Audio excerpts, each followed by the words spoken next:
Flavius Josephus against Apion, Book 1-2, Introduction by Jonathan Domingo. Against Apion stands as one of the most direct and forceful works of apologetics in the ancient world. In this two-book treatise, Flavius Josephus sets aside the narrative style of antiquities of the Jews and instead engages in a sustained defense of Jewish history, scripture, and identity against the criticisms of Greek and Egyptian writers. Chief among these critics is Apion, whose accusations against the Jewish people Josephus seeks not only to refute, but to dismantle entirely. This work is deeply rooted in the intellectual climate of the first century, a time when competing cultures sought to establish their antiquity, credibility, and philosophical superiority. For Josephus, the stakes are high. The Jewish people, often misunderstood and maligned in the Greco-Roman world, are being accused of having no ancient history, no reliable records, and no meaningful contribution to civilization. Against Apion is Josephus' answer, a bold and systematic rebuttal that aims to demonstrate the opposite, that the Jewish tradition is not only ancient, but profoundly trustworthy and morally superior. Book 1. Defending the Antiquity and Reliability of Jewish History. The first book of Against Apion focuses primarily on the question of antiquity. In the ancient world, a nation's legitimacy was closely tied to the perceived age and continuity of its traditions. Greek historians often claimed a long and distinguished past for their own culture, while dismissing others as recent or fabricated. Josephus confronts this claim head-on. He begins by challenging the reliability of Greek historical records themselves. Unlike the Jewish scriptures, which he presents as carefully preserved and consistently transmitted, Greek histories are portrayed as fragmented, contradictory, and often speculative. Josephus argues that Greek historians lacked access to ancient records and frequently relied on hearsay or invention. In contrast, he presents the Jewish tradition as uniquely stable. The scriptures, he explains, are not a collection of loosely connected writings, but a fixed and authoritative canon, preserved with extraordinary care. He emphasizes that the Jewish people have always treated their sacred texts with reverence, ensuring their accurate transmission across generations. To support his case, Josephus appeals to external sources. He cites various non-Jewish historians and records, particularly from Egypt and Phoenicia, that, he argues, confirm key elements of Jewish history. By doing so, he attempts to meet his critics on their own ground, using the tools of Greco-Roman historiography to validate the Jewish narrative. A significant portion of Book 1 is devoted to refuting specific claims made by Apion and others. These include accusations about the origins of the Jewish people, often portraying them as outcasts or rebels expelled from Egypt. Josephus counters these stories by presenting alternative accounts, highlighting inconsistencies in his opponent's arguments, and exposing what he sees as their biases. Throughout this book, Josephus is not merely defending facts. He is defending credibility. His goal is to show that Jewish history is not only ancient, but reliable, rooted in a tradition that values truth, continuity, and divine revelation. Book 2. The superiority of the Jewish law and way of life. If Book 1 establishes the antiquity and reliability of Jewish history, Book 2 shifts the focus to its content, particularly the law and the way of life it produces. Here Josephus moves from defense to comparison, arguing that the Jewish system of ethics and governance surpasses that of other nations. At the center of this argument is the Messianic law. Josephus presents it as a comprehensive and divinely inspired system that governs every aspect of life, religious, social, and moral. Unlike the laws of other nations, which he describes as inconsistent or self-serving, the Jewish law is portrayed as unified, rational, and oriented toward the common good. One of Josephus' key claims is that the Jewish people live under a form of governance that could be described as a theocracy, a system in which God himself is the ultimate authority. This idea would have been both foreign and compelling to a Greek audience, accustomed to human rulers and philosophical speculation about ideal states. Josephus contrasts this with the moral instability he sees in other cultures. He criticizes the myths of the Greek gods, pointing out their immoral behavior and arguing that such stories cannot provide a solid foundation for ethical life. In contrast, The Jewish conception of God is presented as perfectly just, holy, and consistent qualities that naturally lead to a more virtuous society. He also addresses common misconceptions about Jewish practices, such as dietary laws, Sabbath observance, and separation from other peoples. What outsiders might interpret as strange or antisocial, Josephus reframes as disciplined and purposeful practices that reinforce identity, holiness, and obedience to God. Importantly, Josephus emphasizes the character of the Jewish people themselves. He describes them as a nation committed to education, self-control, and devotion to their laws. Even in times of persecution, he argues, they remain steadfast, demonstrating a level of consistency and integrity that he believes surpasses that of other nations. Conclusion: a defense of truth, identity, and faith. Together, Books 1 and 2 of Against Apion form a unified argument that the Jewish people possess a history that is both ancient and reliable, and a way of life that is morally and philosophically superior. Josephus is not simply responding to criticism, he is redefining the terms of the debate. For his Greco-Roman audience, this work serves as an invitation to reconsider long-held assumptions about the Jewish people. It challenges the idea that Greek culture is the sole bearer of truth and wisdom, and instead presents Judaism as a tradition worthy of respect and serious consideration. For modern readers, Against Apion offers a fascinating glimpse into the intellectual and cultural struggles of the first century. It reveals how identity, history, and faith were defended in a world of competing narratives and how one man sought to bridge those worlds with clarity, conviction, and courage. In this work, Josephus emerges not only as a historian, but as an advocate, one who believed that truth, when clearly presented, could stand against even the most persistent opposition. Flavius Josephus Against Apion 1, Book 1, 1. I suppose that by my books of the antiquity of the Jews, most excellent Epaphroditus too, have made it evident to those who peruse them, that our Jewish nation is of very great antiquity, and had a distinct subsistence of its own originally, as also I have therein declared how we came to inhabit this country wherein we now live. Those antiquities contain the history of 5,000 years, and are taken out of our sacred books, but are translated by me into the Greek tongue. However, since I observe a considerable number of people giving ear to the reproaches that are laid against us by those who bear ill will to us, and will not believe what I have written concerning the antiquity of our nation, while they take it for a plain sign that our nation is of a late date, because they are not so much as vouchsafed to bear mention by the most famous historiographers among the Grecians, I therefore have thought myself under an obligation to write somewhat briefly about these subjects, in order to convict those that reproach us of spite and voluntary falsehood, and to correct the ignorance of others, and withal to instruct all those who are desirous of knowing the truth of what great antiquity we really are. As for the witnesses, whom I shall produce for the proof of what I say, they shall be such as are esteemed to be of the greatest reputation for truth, and the most skillful in the knowledge of all antiquity by the Greeks themselves. I will also show that those who have written so reproachfully and falsely about us are to be convicted by what they have written themselves to the contrary. I shall also endeavor to give an account of the reasons why it hath so happened, that there have not been a great number of Greeks who have made mention of our nation in their histories.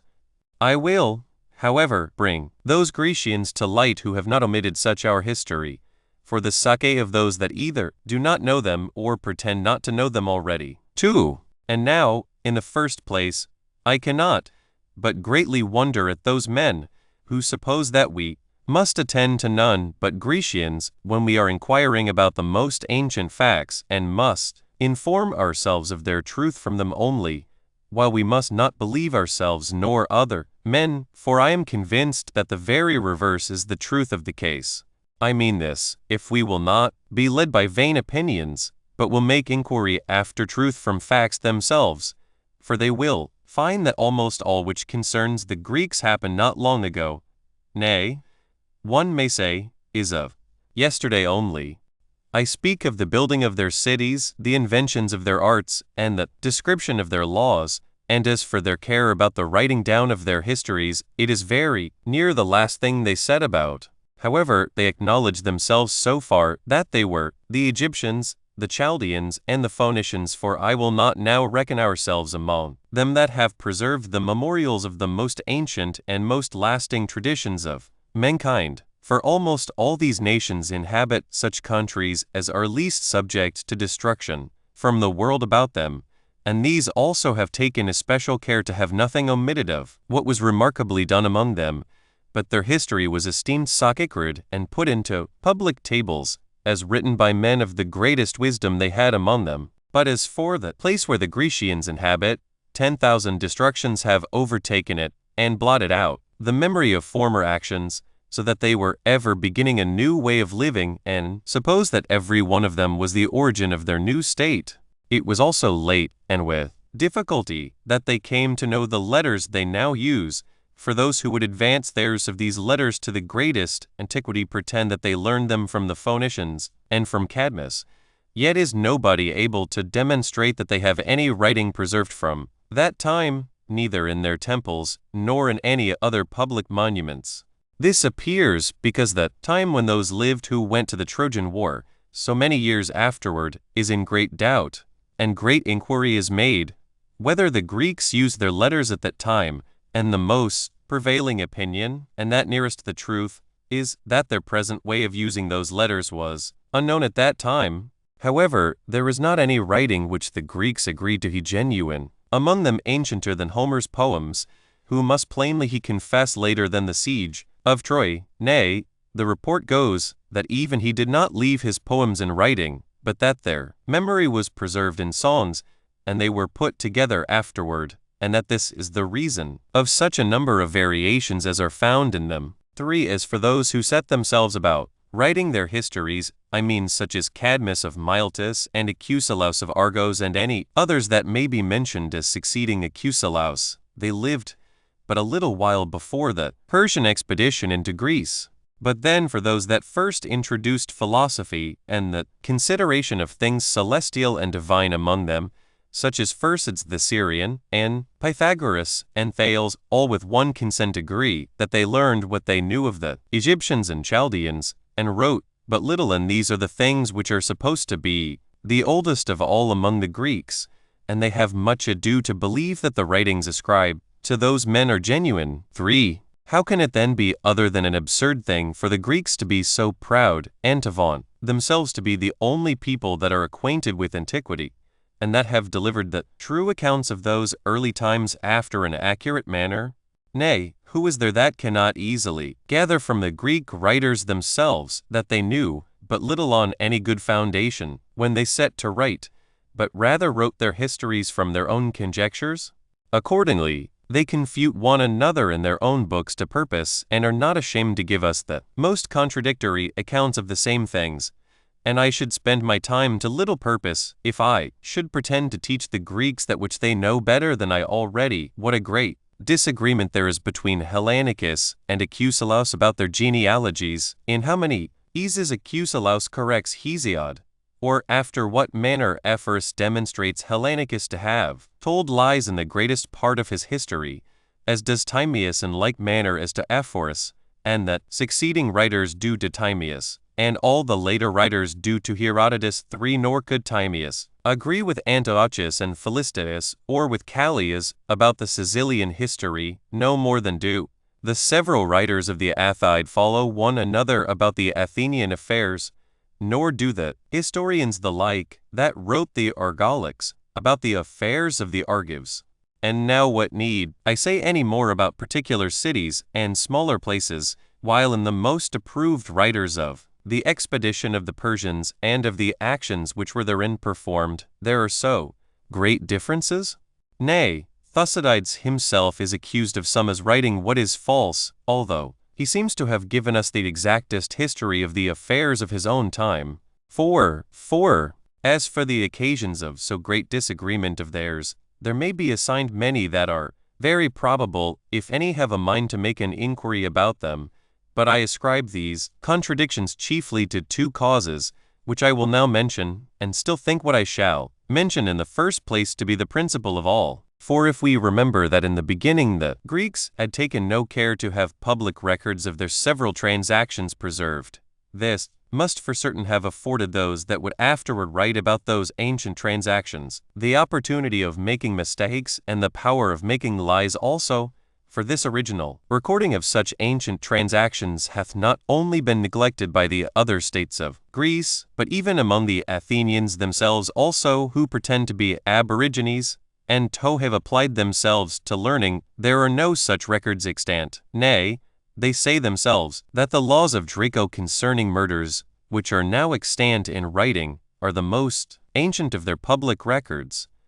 which Draco yet lived but a little before the tyrant Pisistratus. 5. For as to the Arcadians, who make such boasts of their antiquity, what need I speak of them in particular, since it was still later before they got their letters and learned them, and that with difficulty also. 6. 5. There must therefore naturally arise great differences among writers when they had no original records to lay for their foundation,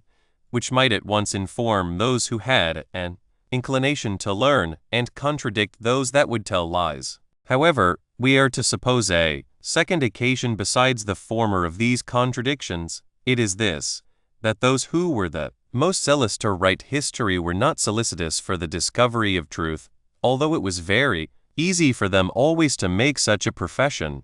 but their business was to demonstrate that they could write well and make an impression upon mankind thereby, and in what manner of writing they thought they were able to exceed others, to that did they apply themselves. Some of them betook themselves to the writing of fabulous narrations, some of them endeavored to please the cities or the kings by writing in their commendation, others of them fell to finding faults with transactions or with the writers of such transactions, and thought to make a great figure by so doing. And indeed these do what is of all things the most contrary to true history, for it is the great character of true history that all concerned therein both speak and write the same things, while these men, by writing differently about the same things, think they shall be believed to write with the greatest regard to truth. We therefore who are Jews must yield to the Grecian writers as to language and eloquence of composition, but then we shall give them no such preference as to the verity of ancient history, and least of all as to that part which concerns the affairs of our own several countries. 6. As to the care of writing down the records from the earliest antiquity among the Egyptians and Babylonians, that the priests were entrusted therewith and employed a philosophical concern about it, that they were the Chaldean priests that did so among the Babylonians, and that the Phoenicians, who were mingled among the Greeks, did especially make use of their letters, both for the common affairs of life and for the delivering down the history of common transactions. I think I may omit any proof, because all men allow it so to be. But now as to our forefathers, that they took no less care about writing such records, for I will not say they took greater care than the others I spoke of, and that they committed that matter to their high priests and to their prophets, and that these records have been written all along down to our own times, with the utmost accuracy. Nay, if it be not too bold for me to say it, our history will be so written hereafter. I shall endeavor briefly to inform you. 7. For our forefathers did not only appoint the best of these priests, and those that attended upon the divine worship, for that design from the beginning, but made provision that the stock of the priests should continue unmixed and pure.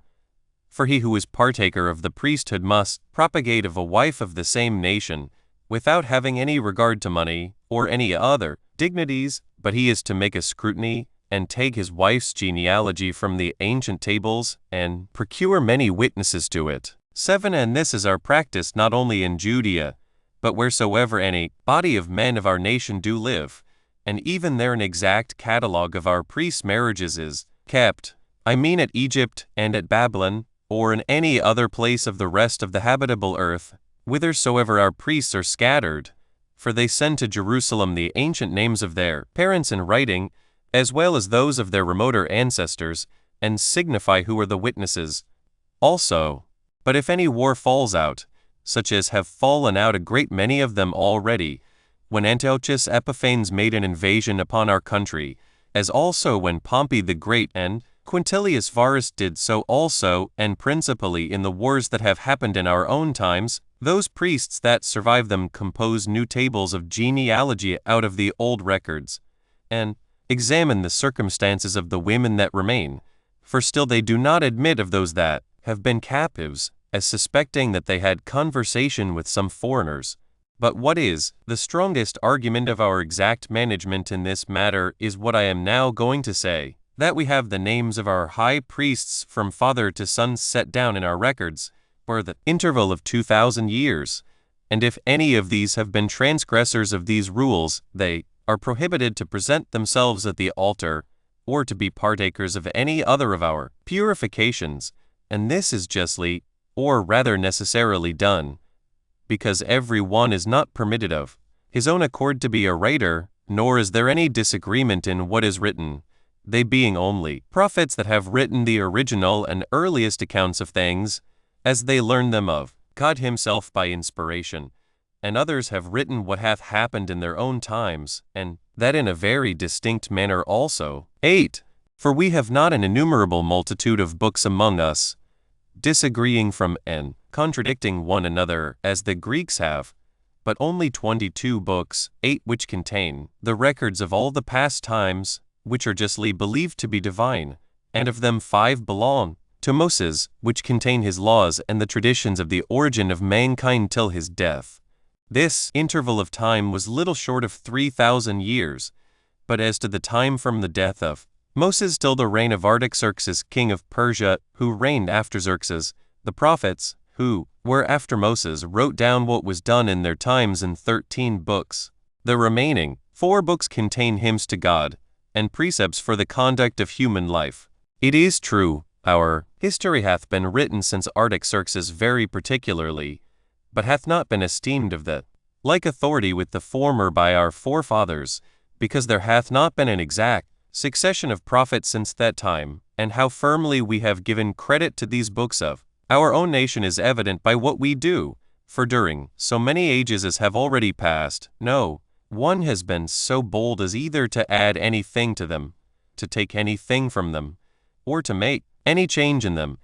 but it is become natural to all Jews immediately, and from their very birth, to esteem these books to contain divine doctrines, and to persist in them, and, if occasion be, willingly to die for them. For it is no new thing for our captives, many of them in number, and frequently in time, to be seen to endure racks and deaths of all kinds upon the theatres, that they may not be obliged to say one word against our laws and the records that contain them, whereas there are none at all among the Greeks who would undergo the least harm on that account, no, nor in case all the writings that are among them were to be destroyed. For they take them to be such discourses as are framed agreeably to the inclinations of those that write them, and they have justly the same opinion of the ancient writers, since they see some of the present generation bold enough to write about such affairs, wherein they were not present, nor had concern enough to inform themselves about them from those that knew them, examples of which may be had in this late war of ours,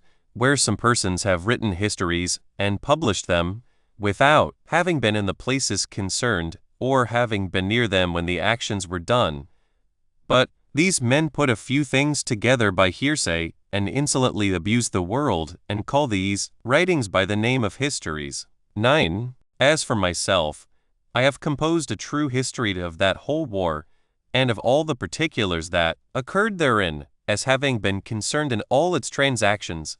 for I acted as general of those among us that are named Galileans, as long as it was possible for us to make any opposition. I was then seized on by the Romans, and became a captive. Vespasian also and Titus had me kept under a guard, and forced me to attend them continually. At the first I was put into bonds, but was set at liberty afterward, and sent to accompany Titus when he came from Alexandria to the siege of Jerusalem, during which time there was nothing done which escaped my knowledge. For what happened in the Roman camp I saw, and wrote down carefully, and what informations the deserters brought out of the city, I was the only man that understood them. Afterward I got leisure at Rome, and when all my materials were prepared for that work, I made use of some persons to assist me in learning the Greek tongue,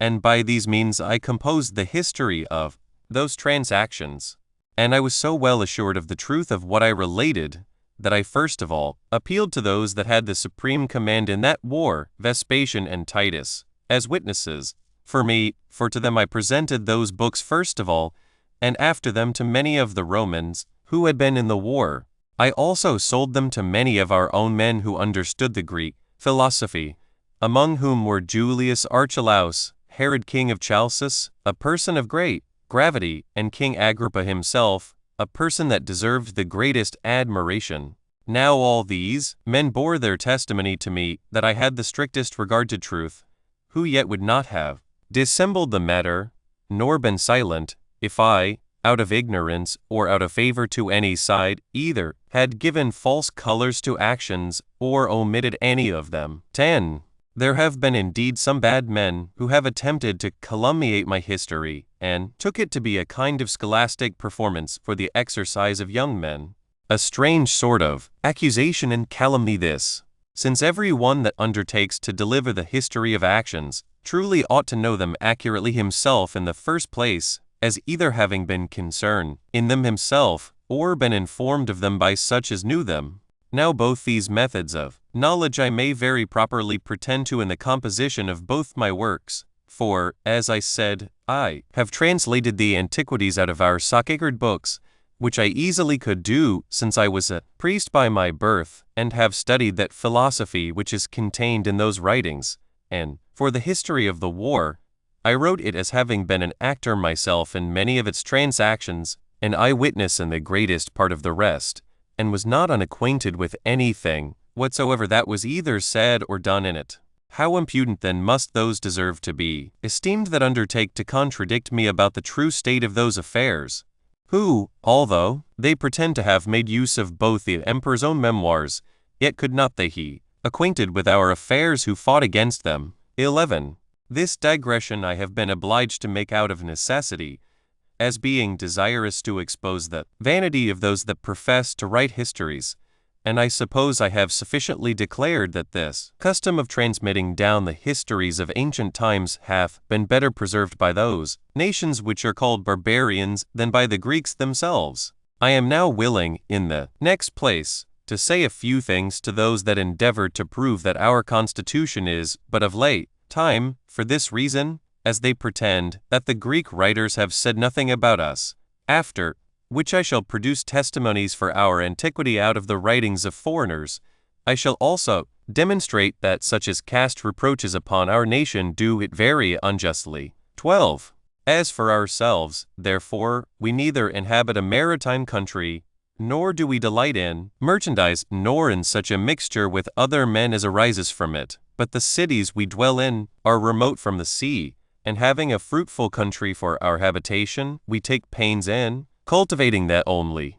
Our principal care of all is this, to educate our children well, and we think it to be the most necessary business of our whole life to observe the laws that have been given us, and to keep those rules of piety that have been delivered down to us. Since, therefore, besides what we have already taken notice of, we have had a peculiar way of living of our own, there was no occasion offered us in ancient ages for intermixing among the Greeks, as they had for mixing among the Egyptians, by their intercourse of exporting and importing their several goods, as they also mixed with the Phoenicians, who lived by the seaside, by means of their love of lucre in trade and merchandise. Nor did our forefathers betake themselves, as did some others, to robbery, nor did they, in order to gain more wealth, fall into foreign wars, although our country contained many 10,000s of men of courage sufficient for that purpose. For this reason it was that the Phoenicians themselves came soon by trading and navigation to be known to the Grecians, and by their means the Egyptians became known to the Grecians also, as did all those people whence the Phoenicians in long voyages over the seas carried wares to the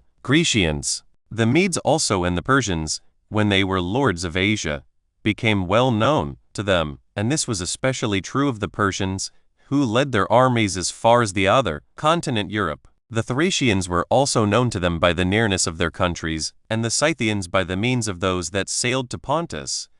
For it was so in general that all maritime nations, and those that inhabited near the eastern or western seas, became most known to those that were desirous to be writers, but such as had their habitations further from the sea, were for the most part unknown to them, which things appear to have happened as to Europe. Also, where the city of Rome, that hath this long time been possessed of so much power, and hath performed such great actions in war, is yet never mentioned by Herodotus, nor by Thucydides, nor by any one of their contemporaries, and it was very late and with great difficulty that the Romans became known to the Greeks. Nay, those that were reckoned the most exact historians and ephors for one were so very ignorant of the Gauls and the Spaniards, that he supposed the Spaniards, who inhabit so great a part of the western regions of the earth, to be no more than one city. Those historians also have ventured to describe such customs as were made use of by them,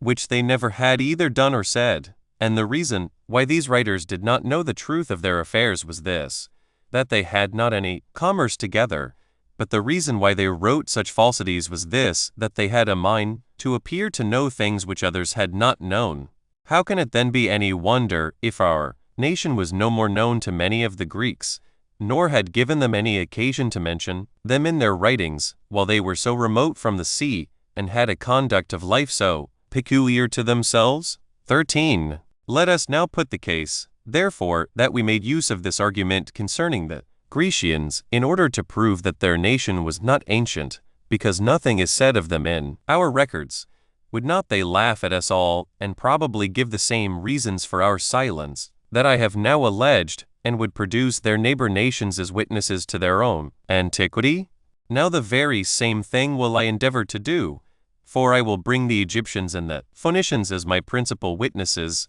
because nobody can complain of their testimony as false, on account that they are known to have borne the greatest ill will towards us. I mean this, as to the Egyptians in general, all of them, while of the Phoenicians it is known the Tyrians have been most of all in the same ill disposition towards us. Yet do I confess that I cannot say that same of the Chaldeans, since our first leaders and ancestors were derived from them, and they do make mention of us Jews in their records, on account of the kindred there is between us. Now, when I shall have made my assertions good, so far as concerns the others, I will demonstrate that some of the Greek writers have made mention of us Jews also, that those who envied us may not have even this pretense for contradicting what I have said about our nation. 14. I shall begin with the writings of the Egyptians, not indeed of those that have written in the Egyptian language, which it is impossible for me to do. But Manetho was a man who was by birth an Egyptian, yet had he made himself master of the Greek learning, as is very evident. For he wrote the history of his own country in the Greek tongue, by translating it, as he saith himself, out of their sacred records. He also finds great fault with Herodotus for his ignorance and false relations of Egyptian affairs. Now this Manetho, in the second book of his Egyptian history, writes concerning us in the following manner. I will set down his very words, as if he were to bring the very man himself into a court for a witness. There was a king of ours whose name was Timos. Under him it came to pass, I know not how, that God was averse to us, and there came, after a surprising manner, men of ignoble birth out of the eastern parts, and had boldness enough to make an expedition into our country, and with ease subdued it by force, yet without our hazarding a battle with them. So when they had gotten those that governed us under their power, they afterwards burnt down our cities and demolished the temples of the gods, and used all the inhabitants after a most barbarous manner. Nay, some they slew, and led their children and their wives into slavery. At length they made one of themselves king, whose name was Salates. He also lived at Memphis, and made both the upper and lower regions pay tribute, and left garrisons in places that were the most proper for them. He chiefly aimed to secure the eastern parts, as foreseeing that the Assyrians, who had then the greatest power, would be desirous of that kingdom, and invade them, and as he found in the site Nomos, Sethwait, a city very proper for this purpose, and which lay upon the Bubastic channel, but with regard to a certain theologic notion was called Avaris, this he rebuilt, and made very strong by the walls he built about it, and by a most numerous garrison of 240,000 armed men, whom he put into it to keep it. Thither Salates came in summer time, partly to gather his corn, and pay his soldiers their wages, and partly to exercise his armed men, and thereby to terrify foreigners. When this man had reigned 13 years, after him reigned another, whose name was Apion, for 44 years. After him reigned another, called Apashnas, 36 years and 7 months. After him Apophis reigned 61 years, and then Janans 50 years and 1 month. After all these reigned Assis 49 years and 2 months. And these 6 were the first rulers among them, who were all along making war with the Egyptians, and were very desirous gradually to destroy them to the very roots. This whole nation was styled Hyksos, that is, shepherd kings. For the first syllable hyc, according to the Sakehrid dialect, denotes a king, as is a sos a shepherd, but this according to the ordinary dialect, and of these is compounded Hyksos. But some say that these people were Arabians. Now in another copy it is said that this word does not denote kings, but, on the contrary, denotes captive shepherds, and this on account of the particle hyc, for that hyc, with the aspiration, in the Egyptian tongue again denotes shepherds, and that expressly also, and this to me seems the more probable opinion, and more agreeable to ancient history. But Manetho goes on, these people, whom we have before named kings, and called shepherds also, and their descendants, as he says, kept possession of Egypt 511 years. After these, he says that the kings of Thebais and the other parts of Egypt made an insurrection against the shepherds, and that there a terrible and long war was made between them. He says further that under a king, whose name was Alisfragmephosis, the shepherds were subdued by him, and were indeed driven out of other parts of Egypt, but were shut up in a place that contained 10,000 acres. This place was named Avaris. Manetho says that the shepherds built a wall around all this place, which was a large and a strong wall, and this in order to keep all their possessions and their prey within a place of strength. But that Thamosis the son of Alisfragmephosis made an attempt to take them by force and by siege, with 480,000 men to lie rotund about them, but that, upon his despair of taking the place by that siege, they came to a composition with them, that they should leave Egypt and go without any harm to be done to them whithersoever they would, and that after this composition was made, they went away with their whole families and effects, not fewer in number than 240,000, and took their journey from Egypt through the wilderness for Syria, but that as they were in fear of the Assyrians, who had then the dominion over Asia, they built a city in that country, which is now called Judea, and that large enough to contain this great number of men, and call it Jerusalem. 9 Now Manetho, in another book of his, says that this nation, thus called shepherds, were also called captives in their Sakehrid books. And this account of his is the truth, for feeding of sheep was the employment of our forefathers in the most ancient ages. 10 And as they led such a wandering life in feeding sheep, they were called shepherds. Nor was it without reason that they were called captives by the Egyptians, since one of our ancestors, Joseph, told the king of Egypt that he was a captive, and afterward sent for his brethren into Egypt by that king's permission. But as for these matters, I shall make a more exact inquiry about them elsewhere. 11:15. But now I shall produce the Egyptians as witnesses to the antiquity of our nation. I shall therefore here bring in Manetho again, and what he writes as to the order of the times in this case. And thus he speaks, when this people or shepherds were gone out of Egypt to Jerusalem, Tethtuses the king of Egypt, who drove them out, reigned afterward 25 years and 4 months, and then died. After him his son Chebron took the kingdom for 13 years, after whom came Amenophes, for 20 years and 7 months. Then came his sister Ameses, for 21 years and 9 months. After her came Mephers, for 12 years and 9 months. After him was Mepharmethosis, for 25 years and 10 months. After him was Moses, for 9 years and 8 months. After him came Amenophes, for 30 years and 10 months. After him came Oris, for 36 years and 5 months. Then came his daughter Asenkers, for 12 years and 1 month. Then was her brother Athodes, for 9 years. Then was Ascensures, for 12 years and 5 months. Then came another Ascensures, for 12 years and 3 months. After him Armes, for 4 years and 1 month. After him was Rameses,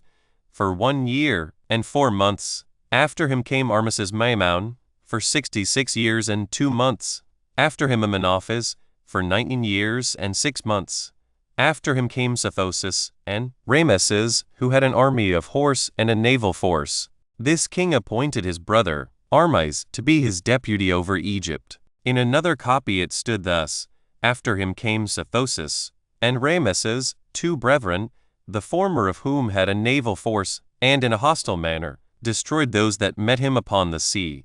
But as he slew Rameses in no long time afterward, so he appointed another of his brethren to be his deputy over Egypt. He also gave him all the other authority of a king, but with these only injunctions, that he should not wear the diadem, nor be injurious to the queen, the mother of his children, and that he should not meddle with the other concubines of the king, while he made an expedition against Cyprus and Phoenicia, and besides against the Syrians and the Medes. He then subdued them all, some by his arms, some without fighting, and some by the terror of his great army, and being puffed up by the great successes he had had, he went on still the more boldly, and overthrew the cities and countries that lay in the eastern parts. But after some considerable time, Armes, who was left in Egypt, did all those very things, by way of opposition, which his brother had forbid him to do, without fear. For he used violence to the queen, and continued to make use of the rest of the concubines, without sparing any of them. Nay, at the persuasion of his friends he put on the diadem, and set up to oppose his brother. But then he who was set over the priests of Egypt wrote letters to Sethosis, and informed him of all that had happened, and how his brother had set up to oppose him. He therefore returned back to Pelusium immediately, and recovered his kingdom again. That country also was called from his name Egypt, for Manetho says that Sethosis was himself called Egyptus, as was his brother Armes called Danaus. 16. This is Manetho's account, and evident it is from the number of years by him set down, belonging to this interval, if they be summed up together, that these shepherds, as they are here called, who were no other than our forefathers, were delivered out of Egypt, and came thence, and inhabited this country 393 years before Danaus came to Argos. Although the Argives look upon him 12 as their most ancient king Manetho, therefore, here's this testimony to 2 points of the greatest consequence to our purpose, and those from the Egyptian records themselves. In the first place, that we came out of another country into Egypt, and that without our deliverance out of it was so ancient in time as to have preceded the siege of Troy almost 1,000 years. But then, as to those things which Manetho adds, not from the Egyptian records, but, as he confesses himself, from some stories of an uncertain original, I will disprove them hereafter particularly, and shall demonstrate that they are no better than incredible fables. 17. I will now, therefore, pass from these records, and come to those that belong to the Phoenicians and concern our nation, and shall produce attestations to what I have said out of them. There are then records among the Tyrians that take in the history of many years, and these are public writings and are kept with great exactness, and include accounts of the facts done among them, and such as concern their transactions with other nations also, those I mean which were worth remembering. Therein it was recorded that the temple was built by King Solomon at Jerusalem 143 years and 8 months before the Tyrians built Carthage. And in their annals the building of our temple is related. For Hiram, the king of Tyre, was the friend of Solomon our king, and had such friendship transmitted down to him from his forefathers. He thereupon was ambitious to contribute to the splendor of this edifice of Solomon, and made him a present of 120 talents of gold. He also cut down the most excellent timber out of that mountain which is called Libanus, and sent it to him for adorning its roof. Solomon also not only made him many other presents, by way of requital, but gave him a country in Galilee also that was called Chabulon. 13. But there was another passion, philosophic inclination of theirs, which cemented the friendship that was betwixt them, for they sent mutual problems to one another with a desire to have them unriddled by each other, wherein Solomon was superior to Hiram, as he was wiser than he in other respects, and many of the epistles that passed between them are still preserved among the Tyrians. Now that this may not depend on my bare word, I will produce for a witness Dis, one that is believed to have written the Phoenician history after an accurate manner. This Dis, therefore, writes thus in his Histories of the Phoenicians: Upon the death of Abibalus, his son Hiram took the kingdom. This king raised banks at the eastern parts of the city, and enlarged it. He also joined the temple of Jupiter Olympius, which stood before in an island by itself, to the city, by raising a causeway between them, and adorned that temple with donations of gold. He moreover went up to Libanus, and had timber cut down for the building of temples.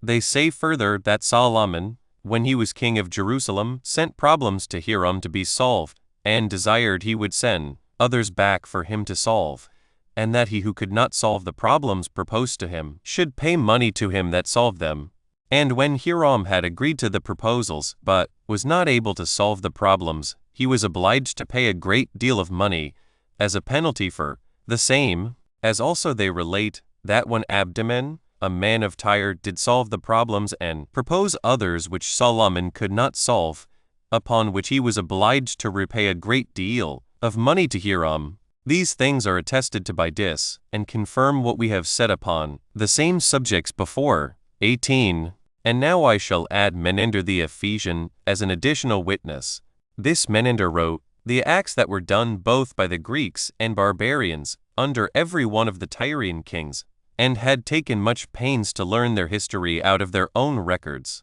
Now when he was writing about those kings that had reigned at Tyre, he came to Hiram, and says thus: Upon the death of Abibalus, his son Hiram took the kingdom. He lived 53 years, and reigned 34. He raised a bank on that called the Broad Place, and dedicated that golden pillar which is in Jupiter's temple. He also went and cut down timber from the mountain called Libanus, and got timber of cedar for the roofs of the temples. He also pulled down the old temples and built new ones. Besides this, he consecrated the temples of Hercules and of Astarte. He first built Hercules' temple in the month Paradis,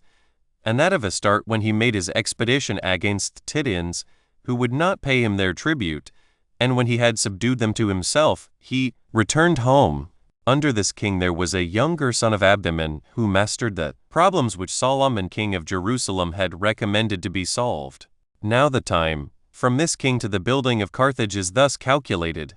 Upon the death of Hiram, Baalazarus his son took the kingdom. He lived 43 years, and reigned 7 years. After him succeeded his son Abdistarchus. He lived 29 years, and reigned 9 years. Now 4 sons of his nurse plotted against him and slew him, the eldest of whom reigned 12 years. After them came Astartus, the son of Delistarchus. He lived 54 years, and reigned 12 years. After him came his brother Asrimus. He lived 54 years, and reigned 9 years. He was slain by his brother Pheles, who took the kingdom and reigned but 8 months, though he lived 50 years. He was slain by Ithabalus, the priest of Astarte, who reigned 32 years, and lived 68 years. He was succeeded by his son Badzaris, who lived 45 years, and reigned 6 years. He was succeeded by Maginus his son. He lived 32 years, and reigned 9 years. Pygmalion succeeded him. He lived 56 years, and reigned 47 years. Now in the 7th year of his reign, his sister fled away from him, and built the city Carthage in Libya. So the whole time from the reign of Hiram till the building of Carthage amounts to the sum of 155 years and 8 months. Since then the temple was built at Jerusalem in the 12th year of the reign of Hiram. There were from the building of the temple until the building of Carthage 143 years and 8 months. Wherefore, what occasion is there for alleging any more testimonies out of the Phoenician histories on the behalf of our nation, since what I have said is so thoroughly confirmed already? And to be sure, our ancestors came into this country long before the building of the temple, for it was not till we had gotten possession of the whole land by war that we built our temple. And this is the point that I have clearly proved out of our sacred writings in my Antiquities. 19. I will now relate what hath been written concerning us in the Chaldean histories, which records have a great agreement with our books and oilier things also. Berossus shall be witness to what I say. He was by birth a Chaldean, well known by the learned, on account of his publication of the Chaldean books of astronomy and philosophy among the Greeks. This Berossus, therefore, following the most ancient records of that nation, gives us a history of the deluge of waters that then happened, and of the destruction of mankind thereby, and agrees with Moses' narration thereof. He also gives us an account of that ark wherein Noah, the origin of our race, was preserved when it was brought to the highest part of the Armenian mountains, after which he gives us a catalogue of the posterity of Noah and adds the years of their chronology, and at length comes down to Nabalassar, who was king of Babylon and of the Chaldeans. And when he was relating the acts of this king, he describes to us how he sent his son Nebuchadnezzar against Egypt and against our land with a great army, upon his being informed that they had revolted from him, and how, by that means, he subdued them all, and set our temple that was at Jerusalem on fire, nay, and removed our people entirely out of their own country, and transferred them to Babylon, when it so happened that our city was desolate during the interval of 70 years, until the days of Cyrus king of Persia. He then says that this Babylonian king conquered Egypt and Syria and Phoenicia and Arabia, and exceeded in his exploits all that had reigned before him in Babylon and Chaldea. A little after which Berossus subjoins what follows in his history of ancient times. I will set down Berossus's own accounts, which are these. When Nabalassar, father of Nebuchadnezzar, heard that the governor whom he had set over Egypt and over the parts of Celesyria and Phoenicia had revolted from him, he was not able to bear it any longer, but committing certain parts of his army to his son Nebuchadnezzar, who was then but young, he sent him against the rebel. Nebuchadnezzar joined battle with him, and conquered him, and reduced the country under his dominion again. Now it so fell out that his father Nabalassar fell into a distemper at this time, and died in the city of Babylon, after he had reigned 29 years. But as he understood, in a little time, that his father Nabalassar was dead, he set the affairs of Egypt and the other countries in order, and committed the captives he had taken from the Jews and Phoenicians and Syrians and of the nations belonging to Egypt to some of his friends, that they might conduct that part of the forces that had on heavy armor with the rest of his baggage to Babylonia, while he went in haste, having but a few with him, over the desert to Babylon, whither, when he was come, he found the public affairs had been managed by the Chaldeans, and that the principal person among them had preserved the kingdom for him. Accordingly, he now entirely obtained all his father's dominions. He then came and ordered the captives to be placed as colonies in the most proper places of Babylonia. But for himself, he adorned the temple of Belus and the other temples after an elegant manner, out of the spoils he had taken in this war. He also rebuilt the old city and added another to it on the outside, and so far restored Babylon, that none who should besiege it afterwards might have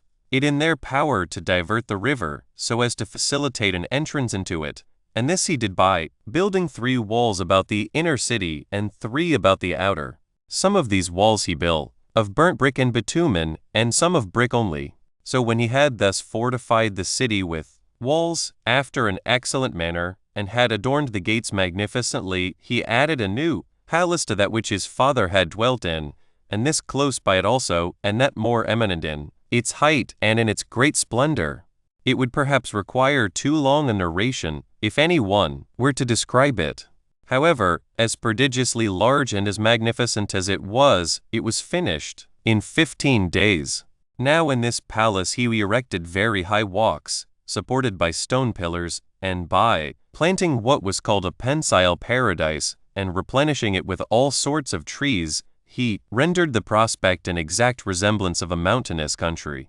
This he did to please his queen, because she had been brought up in Media and was fond of a mountainous situation. 20. This is what Berossus relates concerning the forementioned king, as he relates many other things about him also in the third book of his Chaldean history, wherein he complains of the Grecian writers for supposing, without any foundation, that Babylon was built by Semiramis, 14 queen of Assyria,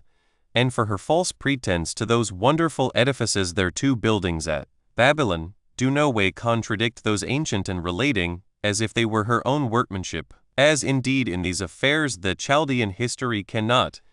but be the most credible. Moreover, we meet with a confirmation of what Berossus says in the archives of the Phoenicians concerning this king Nabushodonosor, that he conquered all Syria and Phoenicia, in which case Philostratus agrees with the others in that history which he composed, where he mentions the siege of Tyre, as does Megasthenes also in the fourth book of his Indian history, wherein he pretends to prove that the forementioned king of the Babylonians was superior to Hercules in strength and the greatness of his exploits, for he says that he conquered a great part of Libya and conquered Iberia also. Now as to what I have said before about the temple at Jerusalem, that it was fought against by the Babylonians and burnt by them, but was opened again when Cyrus had taken the kingdom of Asia, shall now be demonstrated from what Berossus adds further upon that head. For, thus he says in his third book, Nabushodonosor, after he had begun to build the forementioned wall, fell sick, and departed this life, when he had reigned 43 years, whereupon his son, Evil-Merodach, obtained the kingdom. He governed public affairs after an illegal and impure manner, and had a plot laid against him by Neriglissor, his sister's husband, and was slain by him when he had reigned but 2 years. After he was slain, Neriglissor, the person who plotted against him, succeeded him in the kingdom, and reigned 4 years. His son Labarosrachot obtained the kingdom, though he was but a child, and kept it 9 mouths. But by reason of the very ill temper and ill practices he exhibited to the world, a plot was laid against him also by his friends, and he was tormented to death. After his death, the conspirators got together, and by common consent put the crown upon the head of Nabonidus, a man of Babylon, and won Hoblon to that insurrection. In his reign it was that the walls of the city of Babylon were curiously built with burnt brick and bitumen.